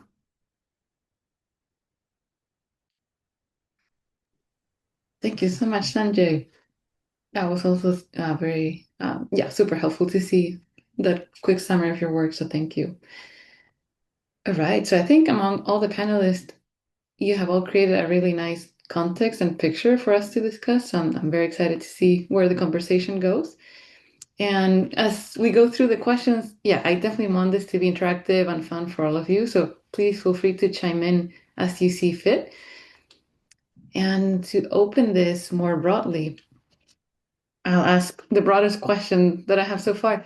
So from the work that you've done and that you've seen, what do you consider are important open questions in the space of distributed energy resources and rate design? What are you most excited about to be working on next? Who would like to go first? I can just, oh, sorry, go ahead. No, please go ahead. Well, I can give a sort of regulator's perspective here. For us, we have to always balance, benefits that are gained by a particular segment of customers against the balance against, other customers, and how they're impacted through any redistribution that happens through rates. And so we certainly acknowledge that the status quo of where our rates are not ideal, right? Like, or they're not entirely uh, cost reflective, to use a term that's important to us. So our our benchmark or our North Star is to ensure that as much as possible, whatever benefits that customers with particular technologies, certain benefits that customers who adopt certain technologies receive are commensurate to the costs that are, saved by the utility company. Because when that's out of balance, then it just becomes a scheme to redistribute wealth from one set of customers to another set of customers. I think Madalsa, you were going to go next. Yeah, there's a lot of open questions in DER, of course, and the rate design. One of the key things to again pick up on is we don't fully have an understanding of what the grid needs are in a more reflective way. We don't have good data on distribution grid. We don't have good data on how the temporal resolution is changing as far as high penetrations of DER is concerned. And more importantly, we're still figuring out how DERs are responding to rate reforms over time. We're still in the nascent phase of both the adoption, co-adoption, as well as new rate design. So looking forward, there's a lot of work out there, but I would say the two key things is adding, again, cost reflection of the underlying grid on a temporal and spatial scale, and as well as incorporating how customers are going to evolve with these rate designs. I'll jump in. Just something I think is a interesting, very maybe large open question is, should we be thinking about some parts of the power system, especially all the fixed costs parts of the power system, as public goods and not putting them on the bills at all, moving the costs from ratepayers to taxpayers? So I think that's a really interesting question. It came from the first time I saw this was Almaz Nagash, who is a power system engineer at Tacoma, and she's looking into that. But I've been since then have heard it more and more in different ways. But even at the New England Electricity Roundtable, everyone was talking about, I think in many ways they were talking more about the programs, but taking programs at least off the bills and putting them on taxpayers. But I also think we should be thinking about, transmission and distribution and some other aspects, although it's not a simple question, but I think it's an interesting thing to think about. Yeah, absolutely. And I'll definitely follow up on that in a couple minutes. How about for you, Sanjay? For me, in terms of DER, I'm more interested in like how to design systems with more and more DERs coming into the grid. So yeah, mainly from that side, I want to look into how, like, with all the flexible loads coming in, with all the DERs coming in, how we can incorporate them in the planning of the system. That's where I'm more interested. Yeah, thanks, Sanjay. And are you thinking the coordination between distribution and transmission networks, or mostly distribution networks? Yeah, I'm thinking about like both the coordination between and the distribution and the transmission level. Okay, then we should talk. We have a model you can use. Yeah, definitely. Okay, so if it makes sense, I would love to dive into the topic that Erin brought up, this question on how should we be funding like transmission and distribution cost. Also, and if I may add as well, what about grid updates? How should we be funding that? What type of program, or should it be taxpayers? Should it be the electric utility? Like how can we tackle that? And to add a little bit more of a broader question as well, what about the wildfire cost? Should we also keep that within the rates? So speaking to Matt else's work, or should we try to think of other ways to fund that expense that we're facing nowadays? I don't know, Achintia, if you would like to go first. Not to put you on the spot at as the CPUC, but Yeah. no what.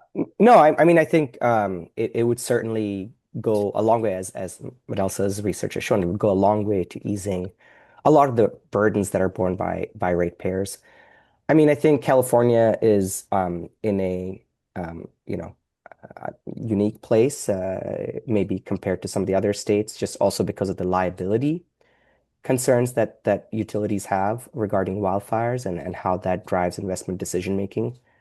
Um, and but the confluence of both mandates for, more wildfire hardening, the incentives for increasing capital costs as a utility company, and then the liability that utility companies face in California has driven, I think, like something like 60 or 70% of all wildfire spending in California has been borne by utilities, right? I mean, this is statewide. So that seems like things are out of scale there. And the CPUC has recently issued a sort of white paper on that, talking about the way in which the liability regime influences utility decision making, especially with wildfires. But that would be very big. But I mean, that's not within our control. So we have to work with the costs that we're authorized to, allow the utilities to recover and then redistribute. And has there been any discussion to have it funded by like taxes, for instance, or some portion?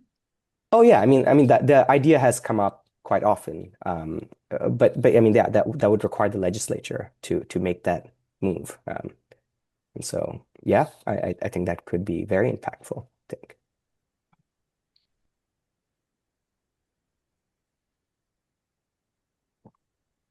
What are your thoughts, Erin?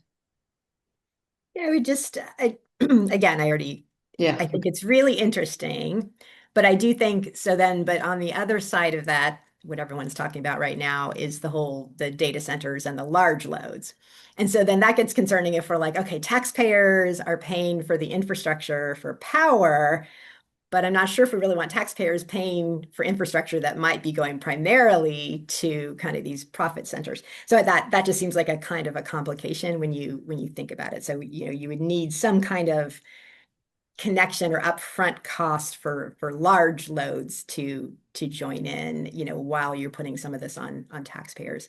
But certainly getting it out of volumetric charges to low income people is just, it seems like it's not working. It's too expensive and we need to do something. And even though taxes like in Massachusetts aren't terribly progressive, but they're still more progressive than having it on someone's bill. And so I think it's something we're thinking about. I don't know all the details, but I think it's really interesting to think about. And yeah, that's a great point, the data center piece, because we don't want to end up backwards, right? Yeah, yeah. Anybody else would like to share your thoughts about this question? I mean, if we're being a little blue sky about the possibilities of what to go about, but I just realized in UK, the rate of return is on both the capital as well as the operating costs, which is quite different from rate making in United States, where you only earn returns on the capital portion. And that is to say that there's some evidence that utilities, underinvest in operations and maintenance of the grid and invest more in sort of the capital expenses of the grid because they earn a profit on it, which is sort of emblematic of what happened with wildfires. There's far out foothills of the Sierra Nevadas, where it's hard to do upkeep and vegetation management, and it was sort of underinvested for a long period of time. So thinking about, again, just can we open and have a blank slate of our rate making in the first place to sort of incentivize that maintenance and operations of the grid is just as crucial as capital expenses on undergrounding, on building more capital. There's also, I think, states that are introducing performance-based rate making, which is again tied down to actual outcomes of the utilities rather than this formula that we are all going to pay for it. I'm also keeping an eye on the debate on securitization. Again, can we offload the expenses over a longer period of time, longer bonds, rather than, again, putting them onto the ratepayers where things increase very, very quickly in a very short period of time, and sort of taking it's still going to be on ratepayers if I understand the financial machinations, but it's more spread out. So there's lots of creative ways, from low-hanging fruits to, it's an open book where we are rewriting the rules. Yeah, no, thank you for sharing that. I wasn't aware of what people have been considering, so that there's hope. Okay, so moving into a similar related direction. So we've talked about equity, some of the impacts of rate design, some of the impacts of shared batteries, and also microgrids, of course. And when we think about regulators, how rate designs are being created, what are important equity metrics that you think should be incorporated that we may not be incorporating at the moment? If there are any, maybe we're good. I think we're probably not good, but I guess I don't really have an answer for what the equity metrics are, but we've become very interested in working with communities. And so I guess I would say the metrics almost might, we need to be listening to not just academics, but people who are in the communities and paying the bills and seeing what they're interested in. And so, yeah, rather than kind of a particular metric, it's more like, are these things at all responsive to what, underserved communities who don't normally get a voice, is it responsive to what they're actually interested in and what they find? And in your work with them, have you found any particular themes? So we found, one thing we found was interesting is we did a workshop on demand response. And so it was interesting, it was fun. We were able to really engage with people, very wide range of educational backgrounds, people without a high school degree, but everybody really understood demand response, and they were very interested. So we thought people might be more suspicious or more concerned about it, but they were very interested, to the point where the local utility, when we met with them a couple weeks later, they were like, we wondered why we got an uptick in interest in our demand response programs. So I thought that was interesting. And something else in a workshop last week that actually is kind of related to this is people in that workshop, they were like, we just don't have the knowledge that we need. And they felt they're in a very racialized city. They felt it was not entirely accidental that, people were not giving information to people in this area. So they felt there was kind of a lack of knowledge, and that, that communities and people are not being reached in these underserved areas. And so I thought that was important, and kind of related to, like, once we did one workshop on demand response, suddenly they got an uptick, so obviously the information was not getting out in a way that was meaningful to people. Yeah, no, thank you for sharing that. I'll definitely follow up on the educational piece. But I don't know if others want to share. Yeah, I can just add to it that a lot of the metrics that we've been chasing, sort of, again, just in terms of equity for rate design, has been across the income axis. And of course, it's easier because care and non-care, they're sort of means tested customers where we can collect the data and understand what's happening. Particularly for California, I think it's, again, important to note that the territory of these utilities is huge. I mean, they're encompassing more than 15 climate zones. There's huge diversity of people. So I think it's important to collect data across technology, across climate zones, across other ways to slice equity to figure out what is the true incidence of what these rate reforms are looking at. The other thing I wanted to talk about just very briefly is, again, there is an argument to be made that we need to be a little more fiscally responsible on how we are giving incentives for electrification. There has been a lot of intramarginal subsidies and incentives where people who already would have adopted these technologies ended up getting those incentives. But I'm sort of just thinking that given the large conversation on capital cost subsidies that we just talked about in the previous panel, is there a way to incentivize these technologies through reduced operational costs, which is giving them a lower electricity price? I know Massachusetts has been doing a lot of cool work on this aspect where heat pump adopters are given a much lower rate to sort of, again, incentivize these technologies. But just sort of thinking about, again, opening the menu of options of how we measure equity and also how we incentivize users.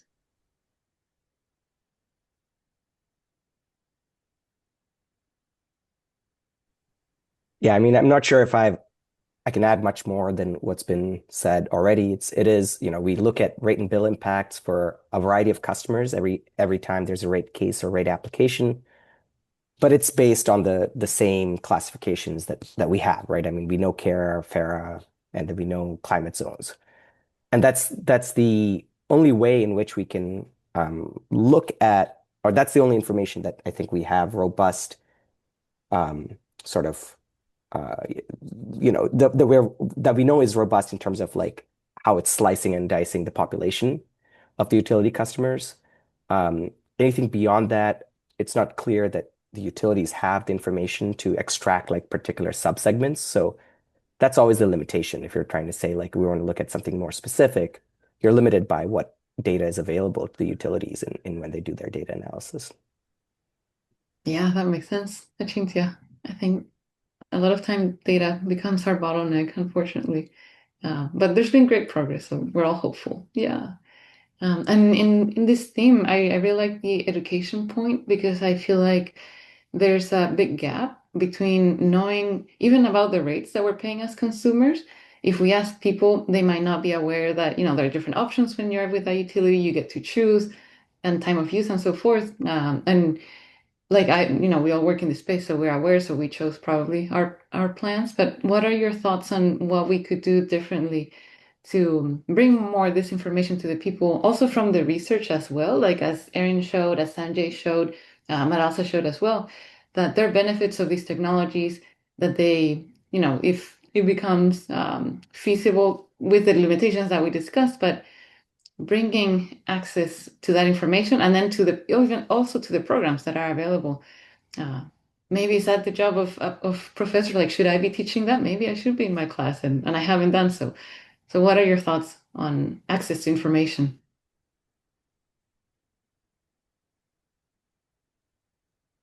Yeah, I mean, this is a perennial concern that many stakeholders raise with the CPUC. I mean, we authorize ambient marketing, education, and outreach programs for both the utilities, and we've done some as well, like when we initiated the time of use transition in California. It provided some limited bit of, marginal additional education to customers, and so there's some value there. But yeah, I think I don't think there was a lot of interest in electricity from customers before, and sort of like a simple answer was preferred. I mean, and now maybe there's more interest because rates are very high, and it is a growing share. So it's rather unfortunate that rates are high, but perhaps that means that people are more interested in learning. I'll just note that, people navigate a lot of price complexity in other aspects of their life. I mean, I think when it comes to gasoline purchases or even, purchases for goods that they make, they tend to navigate a lot more complexity. And so, maybe now there is that appetite to understand. But we do think we need to simplify a lot of our rate structures. We think that that's a really important aspect too. Like a lot of these concepts are non-intuitive, and that's a big focus going forward.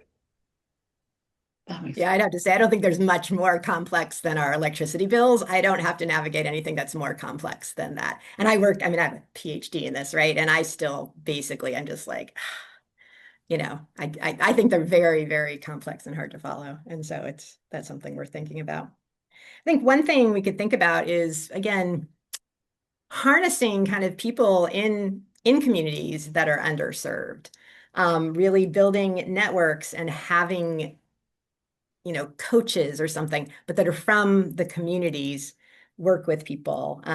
We're working on a very interesting project. It's another group. And they work with networks of churches. And so they've worked with networks of churches in Massachusetts to put EV chargers in the parking lots of churches that are in underserved neighborhoods. And so it's very interesting. And so then then you have this community that's there, right? They're active in the church, and then they, are active in the community. And it's a way of getting knowledge out there by working with, not the same people that, like not everyone has to have a 4-year college degree, for instance. You can actually explain a lot of what's going on without that, and yet that tends to be a minimum standard for like getting hired by the state to do something. So I think we need to be thinking a little bit more creatively about, really smart people, very entrepreneurial people, but who don't, for instance, have a 4-year degree because they have not had those opportunities. Yeah, absolutely. Anybody else would like to chime in? Okay, so maybe shifting gears a little bit. So thinking about, so the work that you all presented today was focused on the consumer perspective on, bill savings, the benefits of these technologies, also as a function of the rates, as some of you were looking at. But what do you think if we start thinking from the lens of maybe there are more revenue streams from these technologies? What if the DRs that you may have or the demand flexibility that you may have could actually support the transmission network? So thinking about benefits for the grid, and what if those get compensated? So thinking of FERC 2222, what type of value or how much the picture would change from an individual perspective if you were to have that revenue stream from supporting the grid when you're not using your own assets. And at the same time, how should we be compensating that? Should that be compensated based on the wholesale electricity price from the market? Or should we have a different way to value that based on reliability or other non-energy metrics, like even air pollution could be, there's plenty of options to think about how to value what they're bringing to the grid. What are some of your thoughts?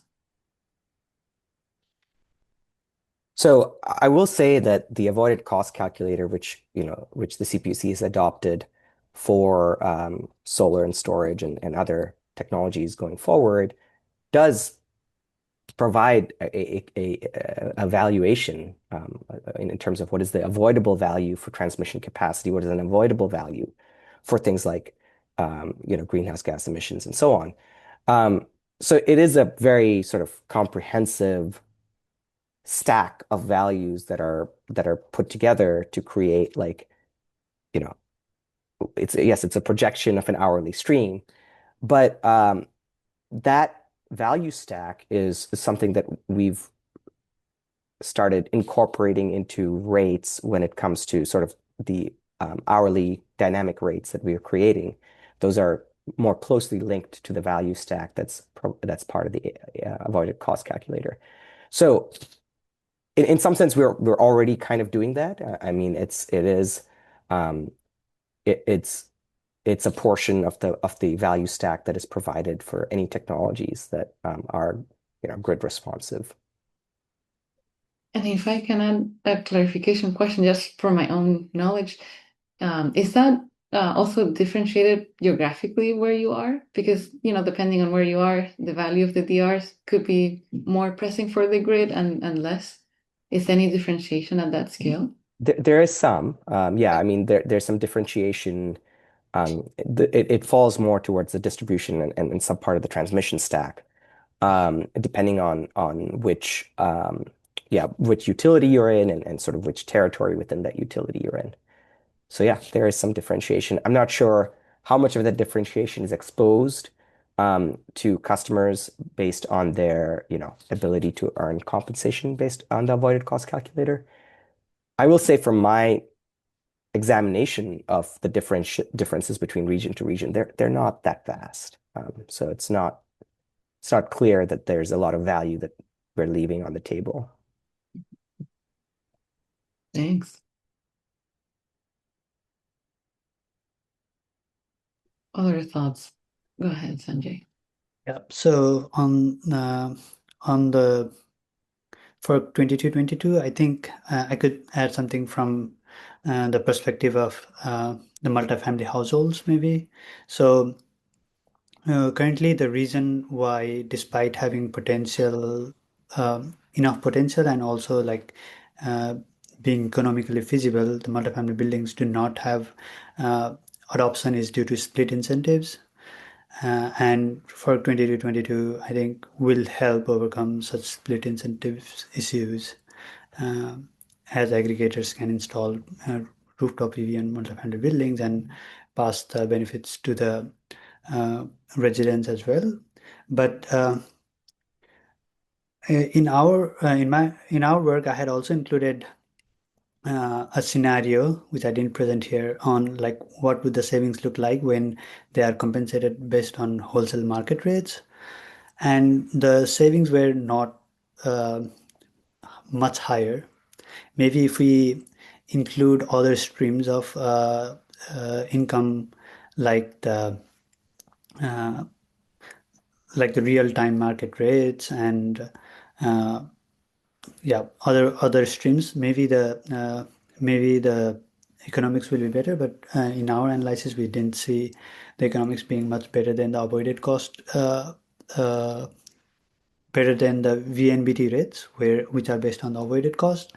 And in that case, the avoided cost make more sense because you have a clarity of what rates you are getting in for like a few years into the future, right? And for wholesale market rates, you don't know what rates you are going to face in the next year. So, yeah. So, Yeah, I know, and that's good to hear that when you put the wholesale, it didn't change much. Your answer, your finding. yeah. Yeah. Go ahead, Melissa. Yeah, I just wanted to piggyback that when retail rates are so high, it's the opportunity cost of sending electricity back to the grid and not reducing your consumption if you're being priced at a 45 cents per kilowatt hour. It makes less economic sense for California. But I would be super curious to, again, as Patty, you mentioned, that it has to be spatially explicit. It's possible that the economics in PGM or in more constrained ISOs looks much different. But one thing I've been thinking about is, of course, this work would be handed over to an aggregator. And if an aggregator is entering this space, I think the rules around the participation have to be very, very clear. If a battery is optimized for wholesale market participation, and if there's any trade-off between residential household energy requirements versus the wholesale market participation, particularly when the grid is stressed. That has, again, very important, I guess, implications. I mean, you're going to get a wholesale price spike during an extreme weather event, but your household should make sure that they have electricity rather than your battery participating in the market. So yeah, I mean, and also the current aggregator metering requirements are quite technically demanding, and all the ISOs are in very different stages of rollout. But given it's a federal policy, I think we need to have these answers right now before implementing. Absolutely. And thinking in that line, so going back to the electrification piece and the art deployment. So one question is, should we have incentives at all for them, or do we need to think more progressively what should be the next type of incentive to have in place to ensure that there's equitable access across communities? So kind of going back to the previous panel. And then if so, what type of incentives do you think would be most pertinent given the complexities of our context at the moment? And the other piece of that question is, how can we prevent cost shift for non-adopters as well? So there's a tension there. Any thoughts?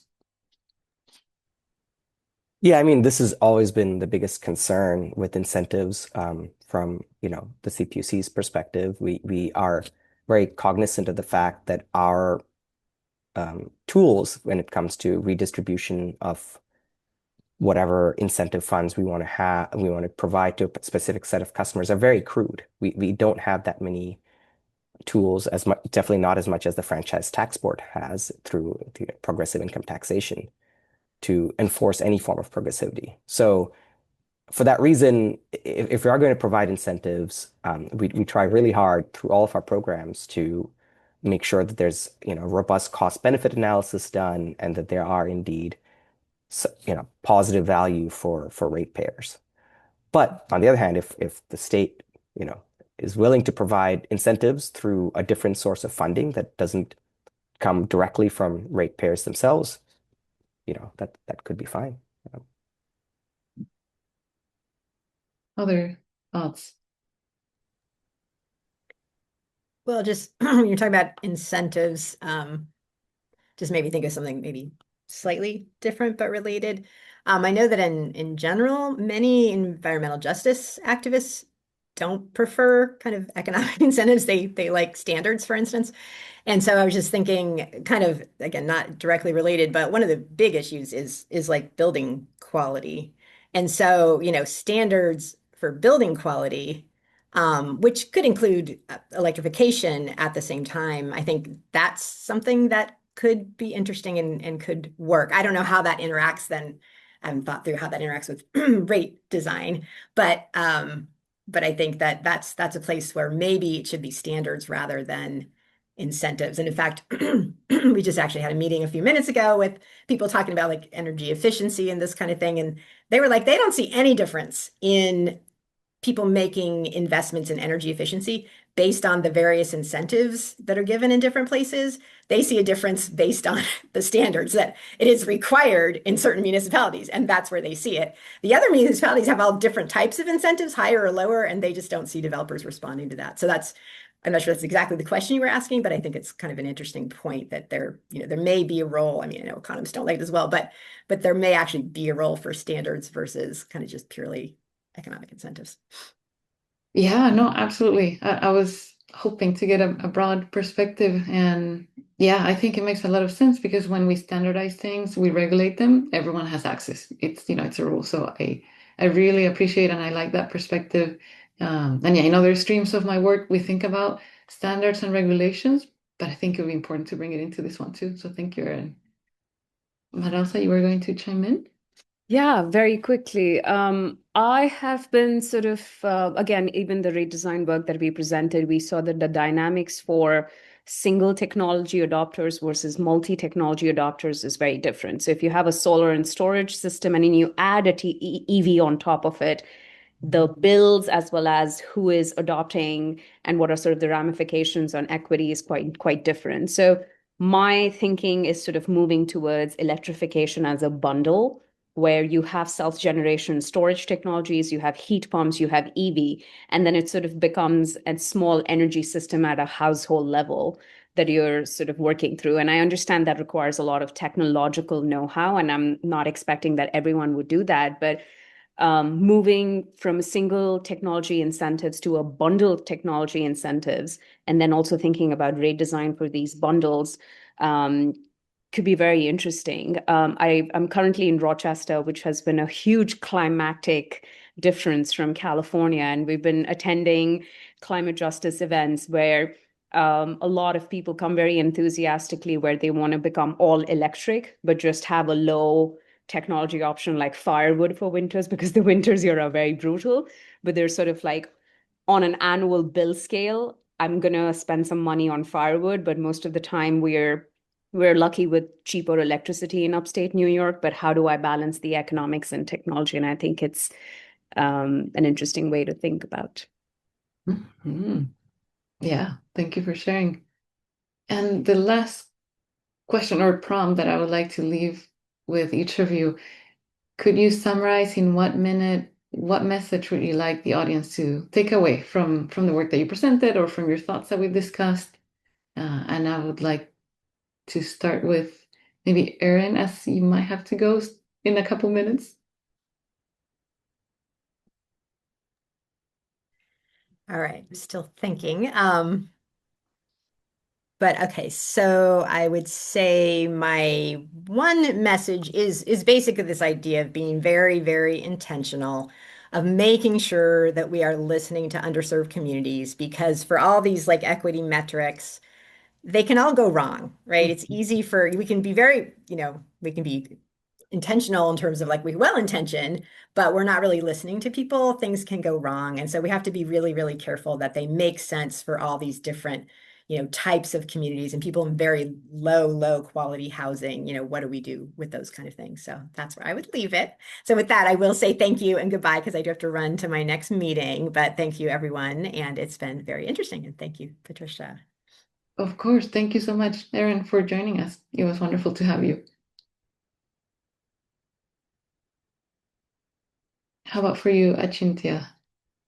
Sure. Yeah, I mean, I think one takeaway that I would like to stress is a growing share of electric costs, at least for a lot of the investor-owned utilities in California, are for costs that haven't don't have anything to do with the cost of providing electric service, or they're not the traditional costs that we think of generation. These are hardening costs that are baked in. They don't necessarily have a cost causative basis, or certainly not one that we want to enforce. We're not contemplating making customers in higher wildfire zones pay more for their electric service. So given that reality, I think recovering those costs from from all customers becomes a very important exercise. And while changes that we're looking at, and certainly changes that others have presented, would represent great deviations from the status quo, it's really worth saying that the status quo is not necessarily representative of a fair outcome. It just is what there is, and things have changed. And so we should take into account the reality of costs that we have today and the reality of impacts of the status quo of recovering those costs, and then not be so burdened by the shadow that status quo causes. Yeah, thank you, Achintya. And it's been a great pleasure to have you. Thank you for sharing your work and thoughts as well. How about for you, Sanjay?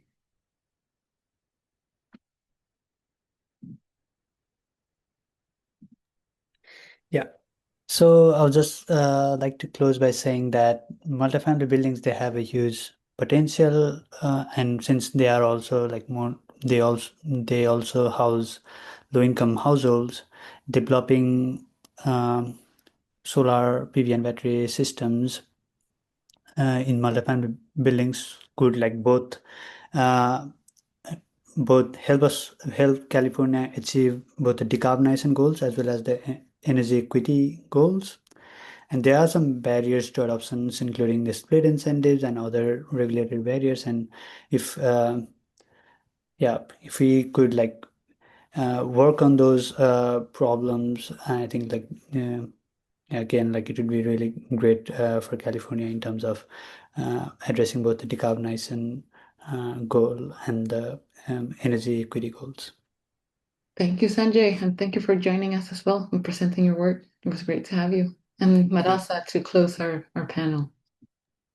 Yeah, I think most of the thoughts I have been said, but I guess I would just leave with one thought that I've been thinking about a lot is that we have a lot of technocracy, a lot of engineering, a lot of empirical work that goes on, sort of questions which are inherently very pocketbook and political economy centric. And that keeping our ears to the ground and understanding what the people would really want from electricity, which is a utility at the end of the day. It's a need that cannot be it's not a choice. We all need electricity to sort of survive. So thinking about, again, the political economy and the pocketbook issues is something that should be the highest priority, even outside of our very numerical analysis. Absolutely. Thanks, Maras, as well, for your thoughts and for joining us today. It was great to have all of you to hear your thoughts and interactions. And with that, I'd like to close our workshop. Thank you for the attendees as well for coming and hearing from our great panelists that we've had throughout the last 2 days. So thank you so much, everyone, and stay in touch. Bye.